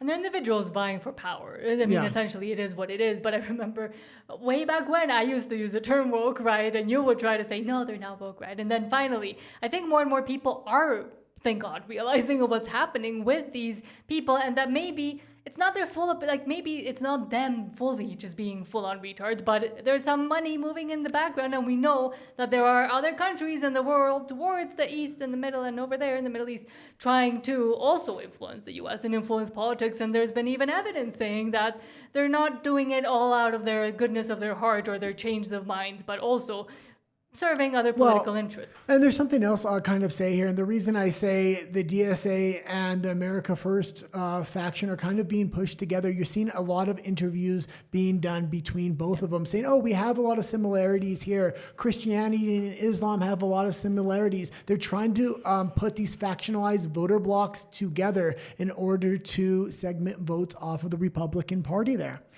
And again, and you're going to see that more and more leading up over the next couple of years. They're trying to do it. They have a couple of years to do it, so they're going to try to do it slowly and make it look organic. I think they overplayed their hand here, and over the last few months, it's become very apparent what their actual goal is. And it's surprising some of the people that are on the woke right, Alex Jones being one of them. Again, who knows what kind of, because he was in a lot of financial deep trouble. So, I mean, maybe he just decided what was best for him and his family and his company. But I will also say, again, with the point you raised about, oh, maybe Christianity and Islam aren't that different from each other. It also comes, and you have to keep this in the back of your head, a lot of the talk about, oh, the invasion and what's happening and the changing of values and what's happening. We've seen it in the UK. We've seen how Islamists take power and what plans they have and how they start to implement them in towns, for example, in the UK. And again, it's not like it's not happening in the US either. Well, and other places, Canada. Well, you'll see pairings of two opposite content creators kind of talk about the issue and trying to merge the issues together. And I think they're trying to spread out that dialogue amongst the DSA and the woke right. You're seeing Sneeko and Nick Fuentes being paired together to kind of pair Christianity and Islam together. You're seeing other issues like Israel, there's just a ton of issues where they're pairing two opposite opinions and trying to merge the opinions together, to merge voter blocks together, I believe, in the long term. Essentially Queers for Palestine, but in a larger scale and with more differing that shouldn't be intersecting political ideologies. But next, Wall Street Ape says, quote, "This is crazy. Bernie Sanders stops to talk with a reporter. He asks who she's with. The second she says she's an independent journalist, he literally starts running away because he's been burned by them before." Yeah, and back in the day, I actually liked Bernie before he completely sold out. And Trump actually adopted a lot of his policies, and he actually credits Bernie Sanders with some of those policies. And Bernie Sanders himself says, yeah, Trump took my policies. They both kind of agree. If they're going to put somebody up in 2028 to pair with a Tucker Carlson, I think it's very likely Bernie Sanders. The issues that came out of Desiree Townsend. So I'm an independent journalist. I was talking to the Help Committee about vaccines and trying to in further pro-vaccine.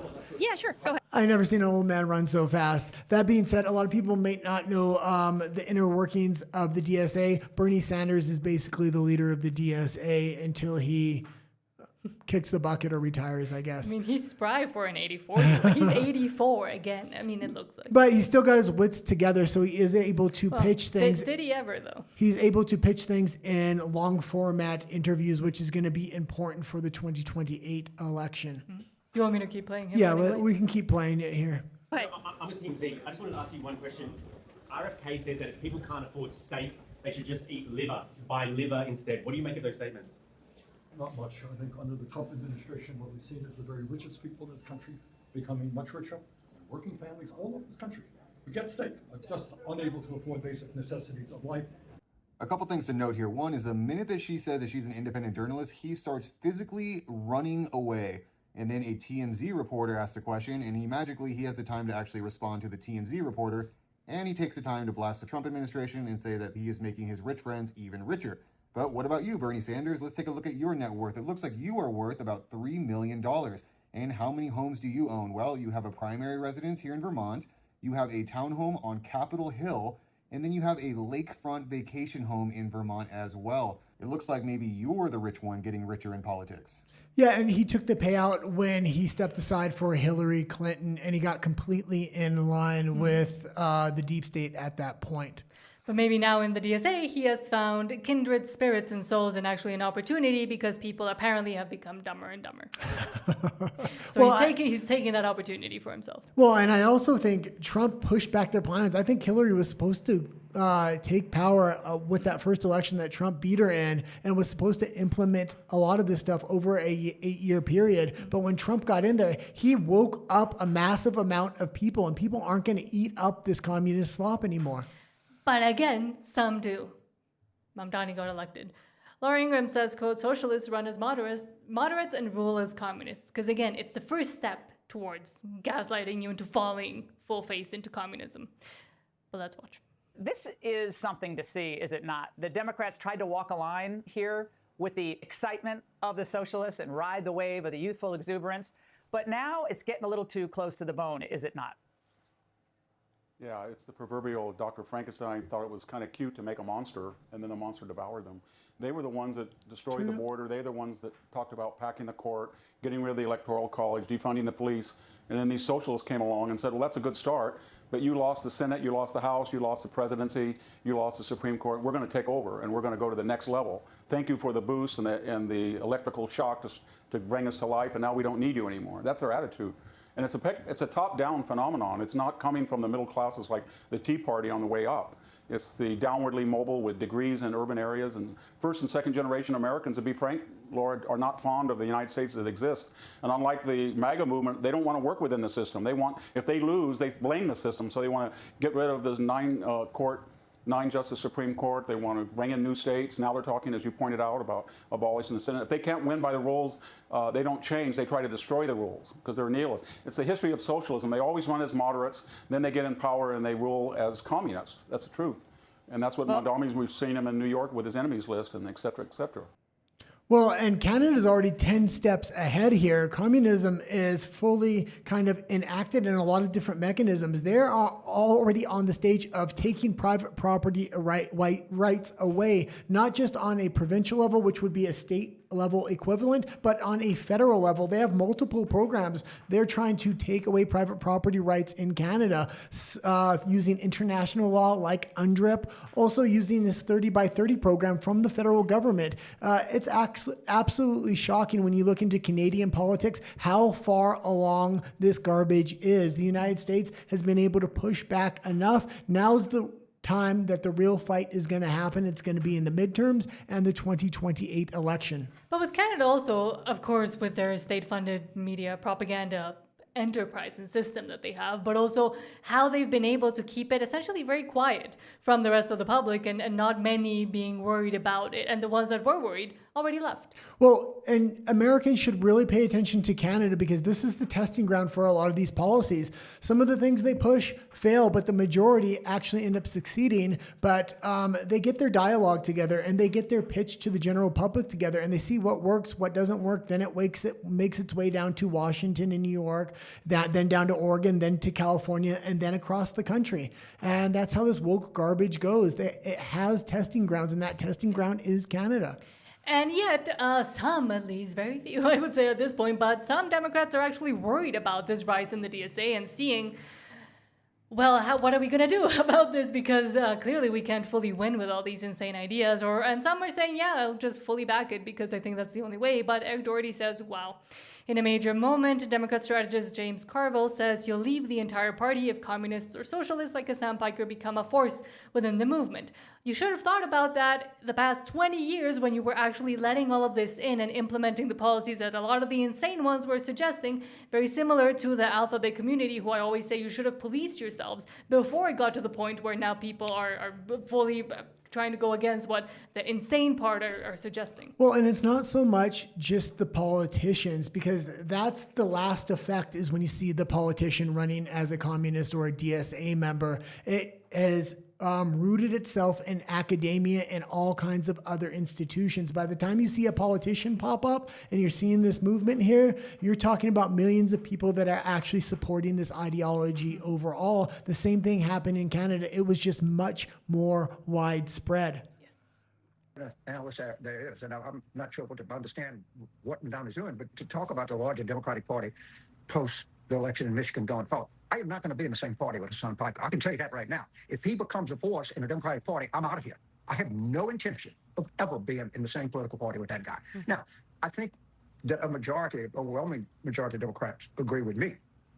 But this idea that we're going to seize the means of production and this Just go look at the DSA platform. You don't have to look any further than that. And, Jackie, it may be that the two-party system is just going to be under tremendous stress here in the coming months. I mean, you see it with Tucker and Marjorie Taylor Greene and on the Republican side. You see it going on right now. And I can't sit here and tell you for certain how this is going to turn out. But the one thing I can tell you for certain, Hassan Piker and James Carville are not going to be in the same political party. One of us is going to leave. It might even be me.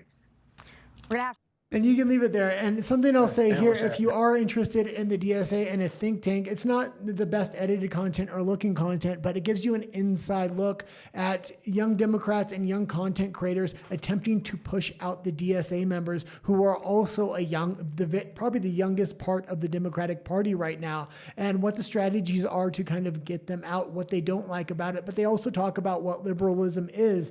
I think the channel is called WIC TV. It is a liberal station, but they're vehemently anti-DSA, and it gives you an inside look of what's going on within the war in the Democratic Party. Which is surprising because lately, and I just watch it tangentially while it's on, Yeah. and he's watching it, but lately there's been a lot of, well, how did we let this happen? How did we let this in? Why did we continue to push and prop up all these crazy ideas just because some people, and the most famous and the most influential ones, like Hassan Piker, were the ones that were spouting them. And because we needed their help and we needed all their young people and voters to come along with us, we started and we continued to not stop this insanity. And now, just like James Carville, they're all saying, oh, well, what do we do now? Well, it's also kind of your fault because you didn't weed out that. Yeah, my most likely prediction... And you courted it, and you helped continue and incentivize all those crazy ideas. Yeah, I've been watching what the Democratic Party's doing, and it's just starting out this resistance to get the DSA out. I think they will be successful by the time 2028 rolls around, and I think the Republican side will be successful at kind of pushing out the woke right there, and that's going to leave both these groups with massive amounts of voters. And if they combine, they could really have an impact in the election, not necessarily to win, but to organize an orchestrated outcome of kind of picking the winner by segmenting votes off from whatever side they kind of choose. So they will have a lot of power come the 2028 election. And I also think something else about the DSA. They don't have an ability to win a national election. Communism just does not appeal to the masses within the United States, especially. But what they do have is to win very specific elections in very specific districts, making them look more powerful than they are. So it's going to be a real fight in the Democratic Party, what happens with the DSA. I think it's going to be less of a fight with the woke right. They'll be pushed out, and I think they're already talking about putting Tucker Carlson up and having their own party. But now let's go back to your comments, and then we'll go to Globalist Games. That's the next segment. Rage Against Machine says, it's a quote, "Stand firm when truth is unpopular. History remembers those who kept their voice when convenience demanded their silence." Yeah. Nice. And that is our plan. So here we are. James B says, could you even try to fathom a world where someone like AOC or Gavin Newsom as president of the USA? I mean, we don't have to fathom that much. We saw what was going on with Kamala Harris. We saw what went on with the shell of Biden. We already saw what the small implementation of their insane ideas looks like in the US. I used to live in California. I was born in Canada, raised there, but lived half my life in California. I follow Gavin Newsom very closely. I absolutely hate him, but let me tell you, he would be a step up compared to these DSA candidates, and I absolutely do not want to see a United States with Gavin Newsom as president. No, much less an AOC or a Bernie. Bernie Sanders, Tucker Carlson is not good. Well, it's more about the DSA and their overall policies. They try to soften them for the general public, especially in a presidential election. And the only way you're going to soften communism is to pair it with the right. And that's why I think there's going to be a merger there. Kusher says Canada has even a bill that proves this right. It's called excess profit. If you don't scam your money into another country, they'll nail you for excess profit. Again, it already exists, and they want to tax people that leave as well, and then charge them for the privilege of leaving the insane asylum that is Canada. Maysal Toad says, if you really want to crack down on hateful and dangerous extremists, go after the people pushing the horrific ideology of communism. Yeah, absolutely. Well, and this is the insidious thing. At least in the United States, they have a chance to push this back because it's very obvious what's going on right now and the war is happening. In Canada, this thing just snuck up from the inside out and devoured the freaking country. The only place in Canada standing up against this woke nonsense is Alberta. And the only way they can stand up is not to try to gain political power within the system, but is to break free from Canada itself. That's the stage we're at right now. It's all or nothing in a country like Canada for Alberta. Todd says, had to cut grass. Patsy's not going to do it. LOL. Go Trump, go. And says, God bless President Trump and God bless the USA. Yeah, and God bless all the Albertans that are watching this podcast for the first time. Tuesday is an American episode. We're hoping to kind of help Trump and the Republicans out in the midterms and 2028 because the long-term benefits for Alberta will be, hopefully they'll recognize us as a free and independent country once we achieve our sovereignty. Philip says, what Tucker is doing in the U.S. is real vote splitting, not what Maxime is doing. One is acting in bad faith, and the other is trying to ensure that there are still conservative values in Canada. And exactly, and I think Max works as a counterweight to the liberalization of the conservatives and the elbows upping at this point now of the conservatives in Canada, while Tucker, clearly taking some sort of money from somewhere, is doing it just for his own benefit. Tucker and looking for power, vying for power. Tucker was a real danger, and I'm glad he's starting to expose himself, and I'm glad people are actually waking up to this. I used to be a huge Tucker fan, and the way he used to pitch things and the way he still does pitch a lot of things is very insidious. And the fact that he is getting exposed so early on, I think it's not going to make his vote splitting ideas as successful as he thinks they're going to be in 2028. Let's hope so. But I had some real questions when I started waking up to Tucker. Well, are other people going to see this? Because sometimes I see things a year or two before they actually happen. So I'm glad people are really waking up to Tucker, to Candace, to Nick Fuentes, to Alex Jones. These are all people I used to watch. But some aren't. That's the issue. Especially the young ones, they aren't. Hold on. TS00 says, need to have an intelligent conversation on population level and global vision. Conversation even. Clueless attempting to wake up in progress. Wish to avoid Google. Palantir bucketization. Subscription represents avenue to destroy narrative only. Don't know what that means. Yeah, I want to increase birth rates within a population, but birth rates aren't the be all and end all. Yes, we need to fix that, but we don't need to fix it through mass immigration. What we need to figure out is the GDP of individual households and individual citizens need to increase, not necessarily always the country, because when the country's GDP increases, especially through mass immigration, you see individual citizens very often suffering. And again, the conversation over populational collapse, which is what's going on now, and especially in the richer countries, but also even in Africa, their population numbers are going down, is also about the fact, especially in these countries, the incentives to actually be able to have children, and which is the excuse a lot of young people use nowadays. Oh, I don't know if I can afford it. I have to work 3-4 jobs. I don't have time. I don't want children. And that's the surface level one, like answers that they give. But deep below is a real aching and a real breaking of the family through the lack of the economic means and economic opportunities that young people from there have. Well, not even economical. There was a cultural attack on religion, on the family, on Christianity, you name it. It's a number of insidious things that are really having birth rates dip around the world, and it's not people moving to cities. And Yazinski says, I was so disappointed as I saw Tucker change. I saw it shortly after he went on his own. And he needed more money. Similar to Alex Jones. Well, absolutely. Not just Tucker. All the big content creators that were standing by Trump and trying to make America great again, it really looks like money is coming in from the other side.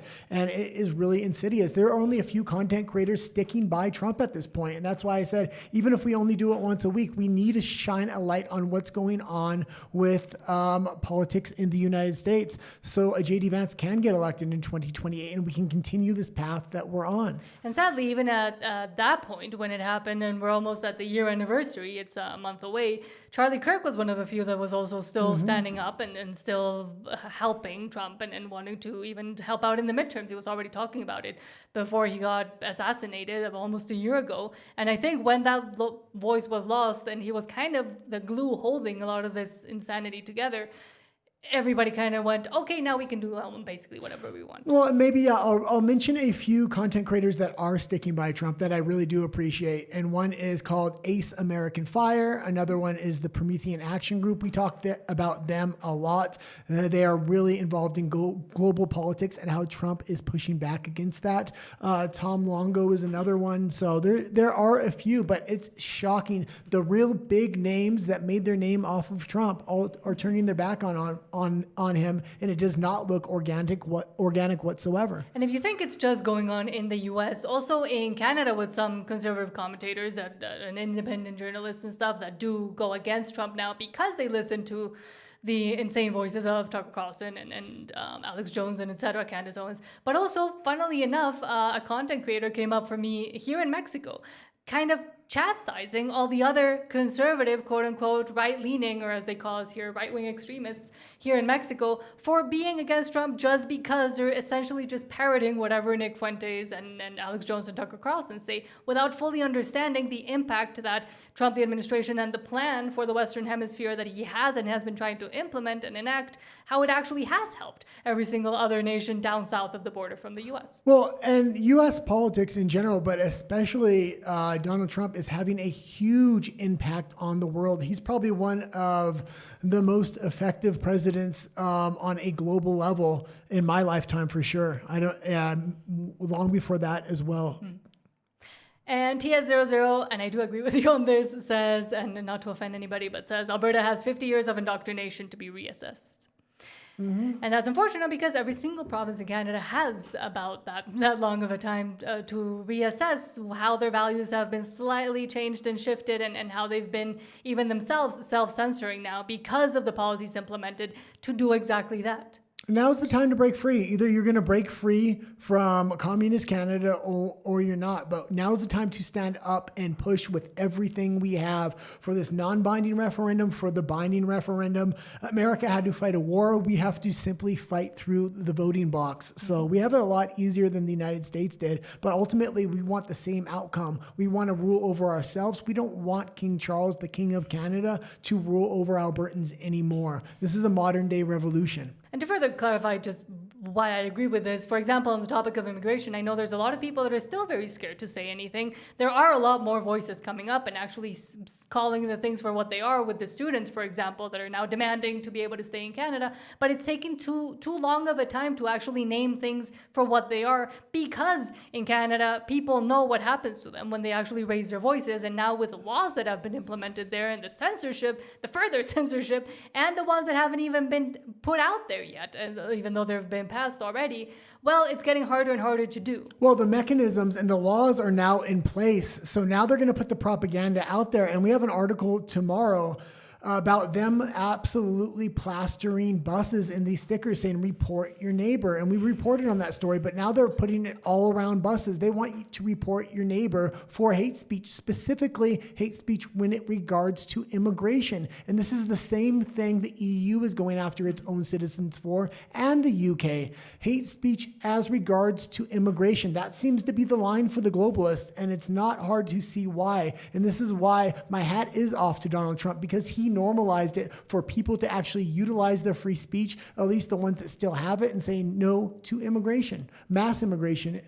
as well. Two more comments. Todd says, I have faith in my American brothers and sisters that they will keep President Trump on his mandate at the midterms. And I think also a lot of what we see in Canada that the mainstream media does, where it's they put something out there because they hope it's kind of like a self-fulfilling prophecy. If they'll say it, then people will believe it and actually act on it or think that that's what's going to happen.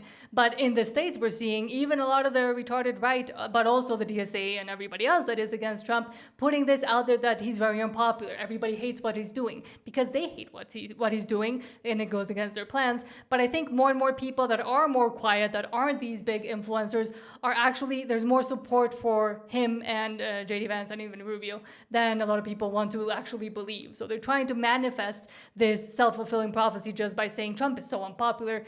But he's actually not when you actually look at it further and look further deeper into the numbers. Well, and they take little things and they act like that's the entire game. Trump's winning on 100 different levels. And yeah, he may have had something called Project Warp Speed, which I didn't agree with. But eventually he admitted his mistake and he brought RFK to take actual action against that. and have real pushback even in areas that he did make mistakes. And Marco Rubio and JD Vance aren't going to be the most perfect candidate, but it's by far the best candidates we're going to get for 2028. I understand JD Vance is going to have some ties with Palantir, and Marco Rubio used to be a neocon, but the general direction that the United States is going, and they've been a part of that, and they know the inner workings of that. I want to continue on the same direction, not just for the United States, but for the add-on effects for the entire Western Hemisphere and for the rest of the globe. And on that, the rest of the globe, and because the next two comments actually make a lot more sense in the segment we're going into, let's get into Globalist Games, and then I'll read those comments because I have a lot to say about them. Whatever they say, it's the opposite. They never tell the truth. And let's start with this, and speaking on mass immigration, Mike Stager says, quote, Ceuta is only the warning sign. The real crisis runs much deeper than migration court rulings or failed European leaders, and the solution requires confronting what globalization has done to the West. And this comes out of Promethean Action Group. He is a part of that group. Absolutely fantastic. Now, it's an 18-minute clip. We can't watch the whole thing, but man, this is a masterful little clip. I highly recommend going to watch the entire thing, but let's play some of it. Ceuta exposes the rot of globalization, decades of false promises and decay, generations raised on the marketing promises of corporations, not on the substance of civilization. And we're now threatened with the collapse of the West. Nations have lost any sense of moral purpose. They've been shamed into self-destruction, while corporations and consumer technology have spread a false hope around the world. A kind of cosmetic materialism, where the moral and creative foundations of civilization are replaced with a cell phone and flat screen. The remedy is obvious. We're going to dive deep into the layers of change required to end this ongoing chaotic destruction and secure the future of our heritage. I'm Mike Stager, and I've spent the last 25 years working to dismantle this globalization monstrosity and revive the greatness of American culture. If you're already subscribed, you know we go deeper than most Okay, and channels you can do. leave it there. I do recommend watching this entire clip, and it really breaks down globalism and the effect on it. And a lot of Americans really don't understand the ways in which Trump is winning on a global level. I do understand because I come from Canada, and now we live in Mexico. And man, he's having a huge effect here in Mexico and in Canada as well as the EU. A lot of presidents don't have the global impact Trump is having, and I'm glad that he's having it in the direction that he is.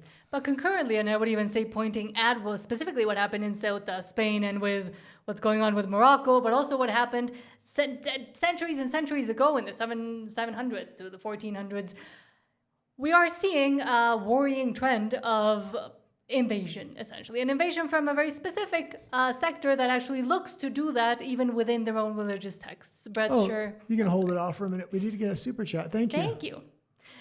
Karen Whitelock, thanks so much for the $10 super chat, saying U.S. politics affects Canadian politics more than Canadians will admit, both federal and provincial. Thanks for the info. Yeah, it absolutely does. And the majority of trade from each individual province, they trade way more with the United States than they do with their own government or their own provinces. U.S. politics has a huge effect, especially U.S. politics at this place in time, because it's no longer go along to get along and globalism is inevitable. The United States has managed to really push back and give a lot of other regions breathing room for them to push back as well. And we see the result of that in Alberta with Alberta independence. I had a good point, and I was trying to bring it all into like a seg, but thank you so much for the super chat. But now thank you. We really appreciate it. Yes, I really missed what I was saying. Oh yes, the invasion coming specifically from a people, I will say, a religion and a culture that essentially in their religious text has that as an outline, and we're seeing it. It's just people don't want to name it and mention it. But Fred Scher says James Tallarico more Muslim than Christian. James Tallarico says Islamic mystics shaped his faith as a Christian. And this is part, can you read the whole entire thing or no? Do you want me to open it? No, just the headline there. Okay. James Tallarico, on the campaign trail, Democrat candidate James Tallarico often describes his faith as biblical Christianity. Yeah, and this is somebody running in Texas. And again, you're seeing the woke right and the DSA trying to bring Islam and Christianity together, whether it's individual figures or it's figures with opposite opinions that are having conversations and then trying to push voter blocks together. Mm-hmm. There's a long-term strategy leading up to the 2028 election here, I believe.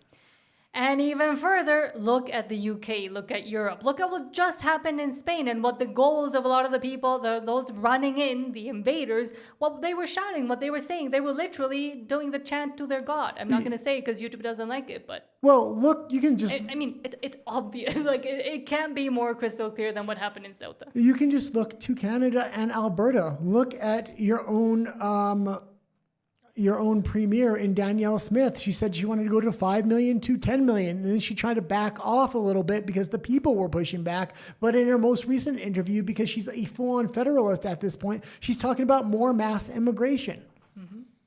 And lastly, there's still insanity in the US. Lips of TikTok says, Pride flag, totally cool. American flag, too political. This is MS Special Brew Co. Make sure everybody in the area sees this. And again, this is that brewing company that tried to chastise Mexican American, or at least sounded like one, for having a Trump and a US flag in his car during a car show. Yeah, and I didn't really bring it up for the beer company. The main reason I'm bringing this up is the Pride flag is this globalist religion. And the thing is, they tell you, no, you can't vote based upon your morality or your Christianity. You have to keep church and state separately. But when Muslims want to vote or people want to vote based upon their LGBTQ values, oh no, it's completely okay. Let's combine church and state or ideology and state. It's time for Christians to start voting on their moral foundation again. And basically running on those specific morals and values that you can have, but you can't have traditional Western values because that's too much. It's fine to keep church and state separately, but when every other ideological group wants to push these things together and say, oh no, Christianity bad, you can't vote for that, you can't bring up the Bible or anything else, the Canadian military is currently banning the Bible right now. Mm-hmm. Okay, I'll say it next episode because I had something to say, but I don't know if YouTube will like it. Sean says, I love Trump. Hello, Sean. Thank you for being here. Says, we all love Trump. Don't believe the lies. And that's why I continuously try to bring that point up, that you may be hearing a lot that people don't like him and that he's going to do bad in the midterms, but a lot of people might be very surprised if they only listen to those specific right-wing retards. Conservatives in Canada have their elbows so high up right now, and they're starting to blame Trump. This is the wrong strategy to have. Other countries have already negotiated deals. Like, you put everything on the table. Yeah, you're not going to get the best deal. He's trying to do Canada a favor by making them strong and stand on their own 2 feet again. They've been used to feeding off the tit of the United States for decades. They've built monopolies off of this. They've adopted socialism en masse because of this. They haven't had to develop a military and spend money on that. They've invested in social and indoctrination programs, and this is the problem with Canada. Alberta doesn't have those problems, and that's why you're seeing, it does have those problems, but not in the same scale, and that's why you're seeing independence pop up in Alberta right now. Todd says, same thing we have in Alberta. Alberta is a beautiful silent majority, same in the good old USA. My beauty regular Joes just carrying on with life and voting the right way. They are there, you just can't see them or hear them. Yeah, absolutely. And every single election Trump has kind of been into he's been the underdog, whether he got the election stolen from him or he had a 5% chance when he came down the escalator in 2016, or he was behind in the last election. We should really look at that and take inspiration in Alberta for that. They keep telling us, oh no, we don't have the numbers. 70% is against you. I say we have the numbers. I say we are going to win and we are going to get our independence, much like the United States got their independence. Sean says, oh dang, Nat says it's the Spanish way, not the Portuguese way everyone else does. Well, the thing is everybody else is mispronouncing it. It is Ceuta. And there's not a Portuguese way. It's just the people that say, what do they say? Ceuta, I think, or Cueta. I've also heard that one. It's just wrong. Sean says, did you see the biggest flag on the side of a mountain was a Canadian flag yesterday? And I told them we need an Alberta flag on the side of the mountain in freedom measurements, not metric. Well, you can tell that to Todd. Todd has a lot of flags. Maybe, Todd, you can get on that as well. Todd says, President Trump tells it how it is in plain language and not gibberish. Voodoo politician language, aka nonsense and smoke. And I will say, I think that also differentiates him, and that's also why they don't like him, because he talks to people in a way that people understand, and actually, not all the time, and says things just as he's thinking them, and that's not something a lot of the career politicians and those that believe that they should be in power do, or whoever did even train to do.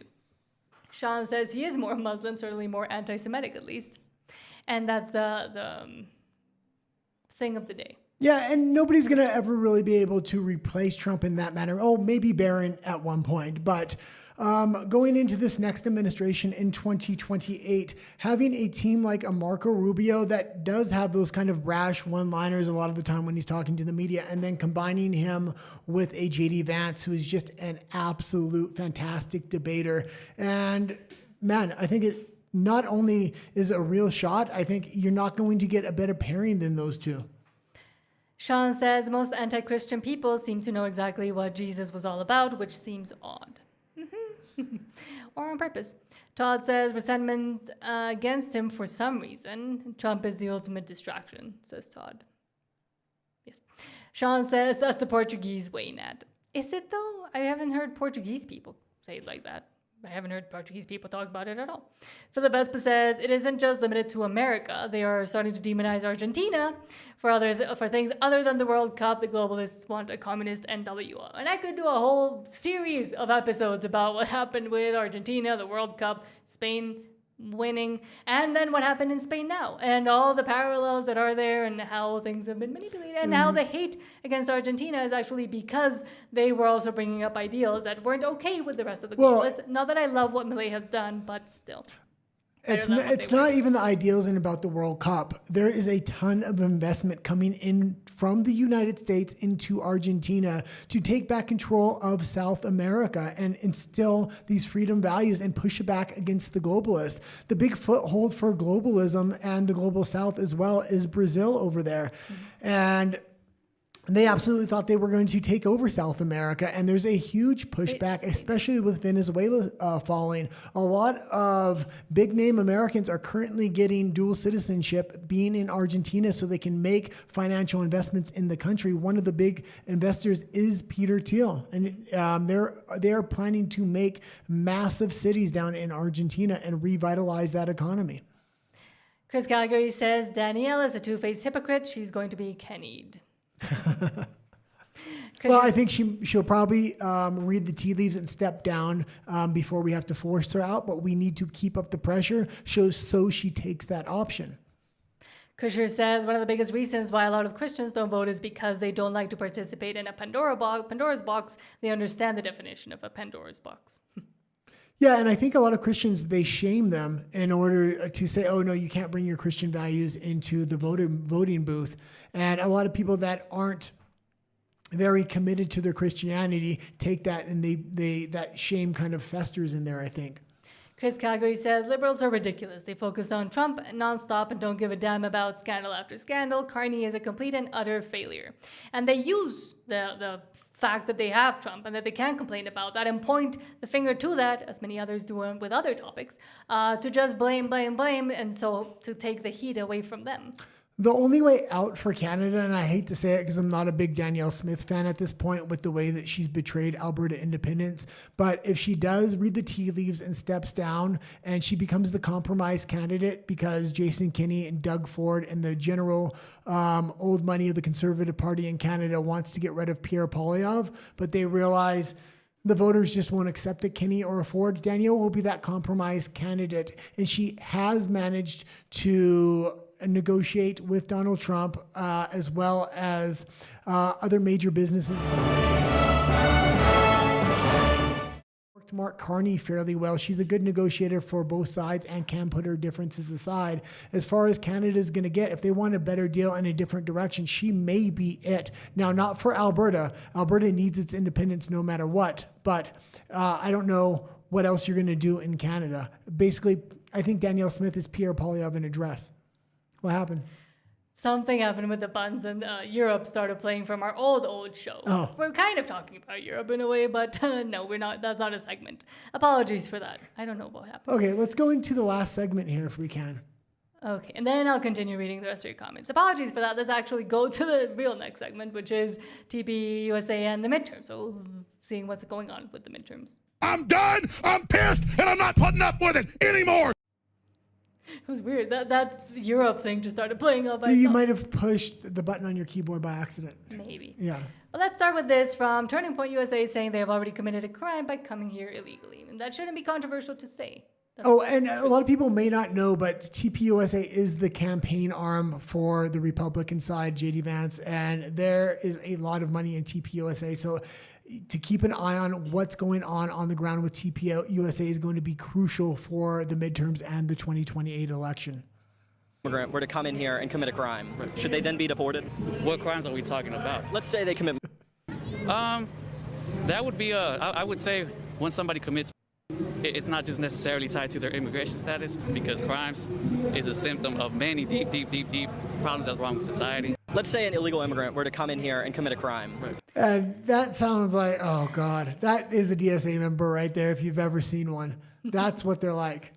And again, you see all the conflation of all those things that shouldn't be mixing together, essentially. But out of convenience, I would say they were all basically just mixed up in that one person. But that's what happens with a lot of these activists and all the people we see wearing the keffiyeh, but also being queers for Palestine, et cetera, et cetera. It's the conflation and the juxtaposition, merging together of ideals that shouldn't work together, but yet they do to try to vie for power. Well, maybe we should explain as well why I say that's a DSA member. And he says, basically the DSA wants to abolish prisons and they don't want to send people to prison no matter what they do, even if they do a heinous type of action that they're talking about there. And there's a reason they had to beep out the word.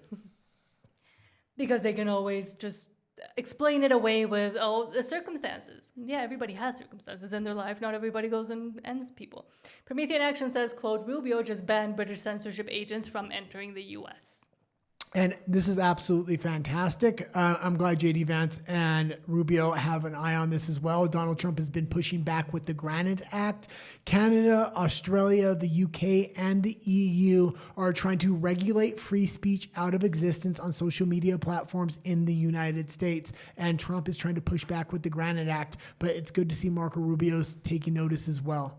This is what it looks like when the British Empire loses control. Secretary of State Marco Rubio just dropped the hammer on the British censorship apparatus. Rubio just banned 5 British and European agents who have been trying to silence Americans and interfere in U.S. elections. Here's what he said. Today, the State Department will take steps to bar leading figures of the global censorship industrial complex from entering the United States. We stand ready and willing to expand this list if others do not reverse course.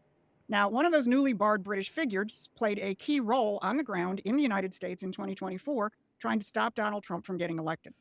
But now it's all out in the open, just like the recent national security strategy put the split with Europe more broadly out in the open. In other words, the United States is saying, your current policies of censorship, open borders, and keeping the war in Ukraine going are not our policies.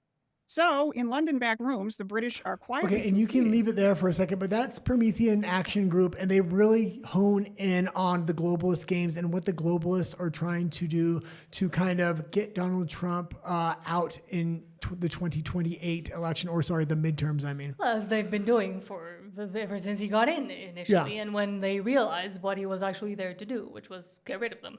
Absolutely. And a lot of it focuses around the city of London. A lot of people may not realize that, but they really connect the dots on that channel. And it's very helpful to kind of understand why Trump is pushing back in certain areas that I didn't really understand before. Do you want to keep watching? Or? No, that's pretty good. And most of the Promethean Action clips are really long, but they're absolutely fantastic. So I do recommend watching the entire thing. And lastly, it's like we're watching the same thing happen twice, which happens a lot in history, but sometimes usually not this close together. American AF says, quote, liberal women, of course it's women, are now comparing Abdul El Sayed to Barack Obama. They have similar names, so we'll start there. Abdul gives me Obama 2008 vibes. He's just representing America. Really? Is he with that name? Vibes and feelings. This is what they want the young people to kind of vote on, both the woke right as well as the DSA. Mm-hmm. And this is why I say they're going to run a campaign of hope and change and unity. Basically a Barack Obama campaign, but saying, oh, the left and right are uniting. Aren't you tired of all the infighting? Aren't you tired of the division in America? That's what they're going to try to say. They're going to say, oh, if the far left and the far right can come together, then Americans can come together. This is the kind of campaign they're going to try to run in 2028, and it's important that content creators realize this and call it out. Let's all become Islamic communists. Yeah. That's the best idea ever. I remember voting for Obama in 2008. I had just turned 18, and he was the first person that I ever voted for. I remember the feeling like it was yesterday. Since then, I've lived in a lot of states, I've voted for a lot of different candidates, and I have never come close to that feeling, except for right now. Voting for Abdul, it matches that energy. And I think it's because it's rooted in the same two things. It's rooted in hope that we can be a better country, that we can be a place for all people, but it's also rooted in change. The current administration has put corruption on full display. People are waking up all over the country, all sides of the political spectrum. And our weakness as a country has been exposed. Our institutions have been demolished. And the people are not going to stand for that. And so what Abdul represents in Michigan, it's about Michigan, but I don't think it's just about Michigan. I think it is representative of a groundswell that is happening all over this country. I was proud to vote for Obama in 2008. I'm thrilled to vote for Abdul. Okay, and you can leave it there. And it's important to watch what these people that like the DSA or the far right are saying when they're voting. This is going to be the campaign they're going to start to try to run, and they're going to make it look organic. And a lot of people are going to have these little social media videos and things like this. It's not organic whatsoever. And there's a lot of money being pumped into this stuff right now. And the message starts sounding very similar. And again, I think she's pointing out the similarities between Zayed and Obama, and yet she's not actually connecting what's really behind it. Well, nobody's ever made her feel like this since Obama. Yeah, what happened when Obama got in? Did he do any of that hope would change? Did he do any of that unity? No, he did the exact opposite. The reason we had intersectionality and everybody's in these little groups is because of Obama era politics. And that's how he got elected. And they thought that was going to work forever until people actually realized and saw through it. Well, some people did. Well, now they're using the next stage. Obama divided them out into all the little groups. Now they're trying to merge them together into larger voting blocks like Christians and Muslims and this and that, whatever two they want to kind of bring together. And they think they're going to do that through the America First people on this side and the DSA on this side. We'll bring our side, you bring your side, and then we'll have a big voting block and we'll have a big communist party. Especially of young people, which is worrying. But let's go back to your comments. Todd says, we were wrong to go politically correct. Shouldn't have been a thing. We need truth, not politically correct. Can't be free without it. And yet, being politically correct is very useful to those in power because they can continue to censor and they can pick and choose what you can and can't say at what point in time.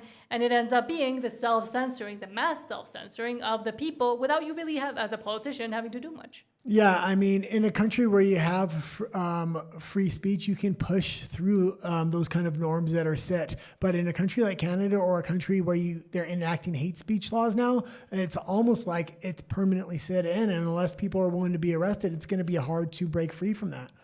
Political correctness, if you go against political correctness now, you can be arrested in the EU, the UK, and Canada.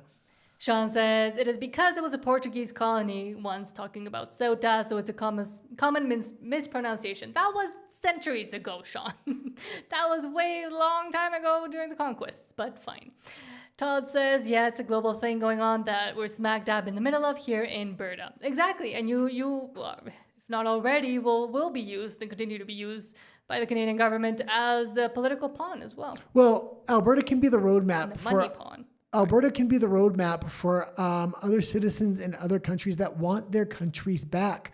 Their politicians have gone rogue. They're not asking them, do you want mass immigration, or do you want this, or do you want a 90% taxes in some cases in some EU countries? The citizens are no longer being asked. Alberta can be the roadmap of how citizens can take back their countries. This is a decentralized, citizen-led movement. But we need the Republicans to win in the midterms, and we're going to need a J.D. Vance and Rubio in 2028 to continue to give breathing room to other regions around the globe. Sean says, I was in Ceuta or Cueta, fine, like 25 years ago after 9/11 when I left Tangier and scared for my life. Long story. Sounds like an interesting story. Sounds like a book. Yeah, exactly. Todd says, good interruption, Nat. Thanks. Sorry. Todd says, buttons all over to push 8. Yeah, and I mean, he interrupts me enough that it was time for me to Today I've been good at not interrupting you. You just interrupted me. I did? Sean says, Taro, that's one of many places Spain controls on the coast. They actually have a bunch of little islands and stuff. Yeah, they do. And so does France all around the world. And England. The UK, I should say. Sean says, Nat, they call it intersectionality. Yes, thanks. That's kind of, I think that was the word I was trying to reach in the back of my head. But Yes, apparently now Christianity and Islam are intersectional. Sean says that's how we have the MMW to GSL LGBTQIIAA+ that actually have nothing in common. Queers for Palestine. Sean says, sure, just turned 18, maybe 28. Oh, the girl, yeah. I'm voting for Obama. I'm voting for this other retard. TS00 says Trump's not anyone's hero. I don't know if hero, and we're not rah-rahing too much for him, but he's the one market change we've seen in the world in the past, 100 years, I would say. I don't Maybe like less. I don't like everything Trump does. I don't like everything Rubio or JD Vance does, but they're the best shot we have. And for every one thing he does wrong, he does a lot of things right. And he's giving a lot of breathing room to the rest of the globe and pushing back against globalism. I've called Trump out in the past, and I'll continue to call him out if I don't like some of the things that he's doing or I don't understand some of the things. One of the big things I didn't like was Project Warp Speed, but eventually, his followers don't just follow him like he's some god king. They actually booed him on stage every time he went to one of his big rallies after Project Warp Speed, and he brought it up. So what did he do? He stopped bringing it up, and then he actually fixed it by bringing RFK into the administration and going directly after jibby jabs through research studies and things like that. We're seeing the results of that right now with RFK. And KP4U says, Alberta independence, let's effing go. Yes, and let's not forget also that. And KP4U says, I'm getting a lot quicker at figuring out these social media influencers. Well, because they become more and more transparent with everything they say. Yeah. And then when they start sounding like parrots of each other, well, absolutely. And we will be back tomorrow with Alberta independence for the rest of the week. It's just one day. We're focusing on American news. Yes. Trump needs some help, and so does the Republicans in the United States. Too many are being paid off to turn their back on him, go woke right, or this DSA. I mean, he's being attacked from all sides right now, and Alberta is going to benefit immensely if J.D. Vance and Marco Rubio win in 2028. Shauna Vision, hello, says, good evening. I wish you guys streamed on X. I'm not on RUMBLE a lot. Well, the problem is on X, it doesn't actually take our stream because we stream at a bit of a higher quality. So X doesn't like that, and it used to kick us out. Yeah, we are on YouTube as well. I know a lot of people don't like it, but it does have the best user interface, and it doesn't crash as much as RUMBLE does for us. Chris Calgary says, a majority of the politicians are bald-faced liars, especially in Canada. We are an embarrassment on the world stage. And yet you're also the example still being propped up by the last example being propped up by a lot of the globalists that want to continue to implement things, not just in Canada, but what Canada has done elsewhere in the world. Yeah, but that's the good thing about Alberta independence. It's a citizen-led movement for freedom to break free from communist Canada, and it's literally run by the citizens. You're not putting all of your hope in a politician. Now, if we can get a politician in there that will help us, yeah, that's good, but that's not going to be our direct line of attack. Yeah. And that's why it's going to be hard to derail. Chris Calgary also says Danielle is definitely aiming for federal politics. Oh, yeah. And I've been saying that for months before anybody was saying it. And people were calling me crazy and say, oh, don't say it. I'm going to email you and I'm going to shut you down. Okay, whatever. Now it's coming to fruition. Chris Calgary says these activists offer no value to society. Only when their family is directly affected will they wake up. And sometimes not even then do they wake up. That's just sad. TS00 says cannot censor lies regarding the truth. Well, they can try. Krisher says, voting feelings and vibes. It's such a low IQ tactic and it opens you up for emotional manipulation. Which is why they usually target women, because women, unfortunately, which is a good thing to be open with the emotions and caring and having a nurturing spirit and aspect and biology, but only when applied to the correct things. Yeah. Not when applied to the rest of the world and all the games the globalists want you to continue to participate in. That's why I'm against feminism. Well, but you're going to see the woke right appeal to not necessarily women, but the youth that don't have any money and have been kind of sold a lie. And that's why there are going to be big voting demographics there, especially if the DSA combined with the America First side. And if they put two strong people up, like a Tucker Carlson and Bernie Sanders, it's going to be a real threat. Mm-hmm. And we need to take it seriously now before it sneaks up on us, because they're going to make it look like this big organic thing that just happens and a bunch of momentum is behind it. Mm-hmm. And continues, why not try voting on reasoning and understanding and education? Because people have been taught for now a very long time not to do that, to do the exact opposite, and especially women. Yeah. Okay, I think that's it for the comments. Hold on, one just came in. No, it's just people talking to each other. Okay. Okay, we can go over to Finally, we're heading over to RUMBLE. If you haven't subscribed yet, if you're new here, if this kind of show interests you, please do subscribe. It is what helps us out the most. Show's not over though. We're heading over to RUMBLE because there's stories that YouTube really doesn't like us to touch on here. So that's why we go over there and finish the show on RUMBLE. Well, and if you're interested in Alberta politics and you're new, that's usually what we cover 5 days a week. Every Tuesday, we're going to start covering American politics to help the Republicans out in the midterms and hopefully J.D. Vance out in 2028. And to lend a voice that isn't the typical retard right or DSA member. Yeah. See you there. Let's get ready to